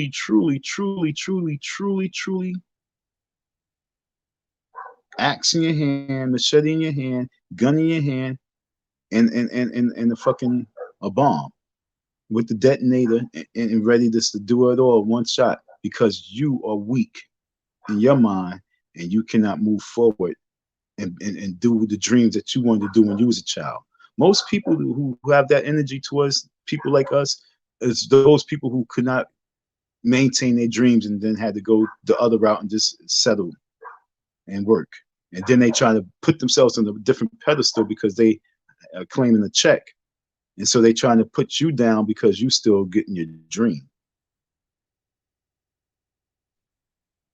But your check says, yo, take that shot. Your check says you can't come to work. Your check says this, your check say that, and you say, okay. And like I say, when it's come down time for separation, you guys better be ready. Thank you for your listen, your support, beautiful ladies, wonderful gents. Like I say, I didn't come here to be barking and calling nobody no name. It's just that you can't be coming at me. And I see you, Dirk. Let me holler at this nigga real quick. He said Don and Umar think they right. He's just like Umar. Both think they're always right.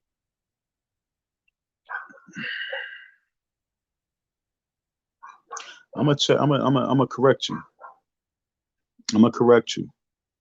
I'm gonna be the only person who's gonna support this 1,000% strongly. I feel like Terrence Howard when I say this. I can't say the way he said in the movie, but I'm always right. And even if you think I'm wrong, I'm still right. And you know why I'm always right? Because I was born and my purpose was to bring right to life. So I'm always right. Even if I'm moving it wrong, I am still right, because I am the light of right. And even if I have to learn to go right, I'm still right.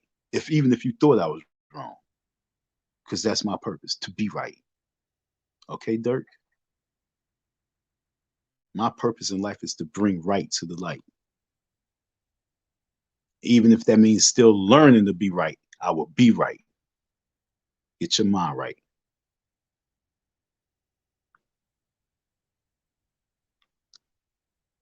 Hopefully one day you could be right. Hopefully one day you could be in your purpose. And once you're in your purpose, then you're right. Do you get it? Once you start moving in your purpose, then you're right.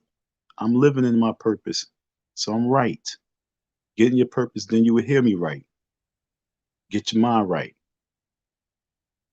Thank you for your listening here, your support. Peace.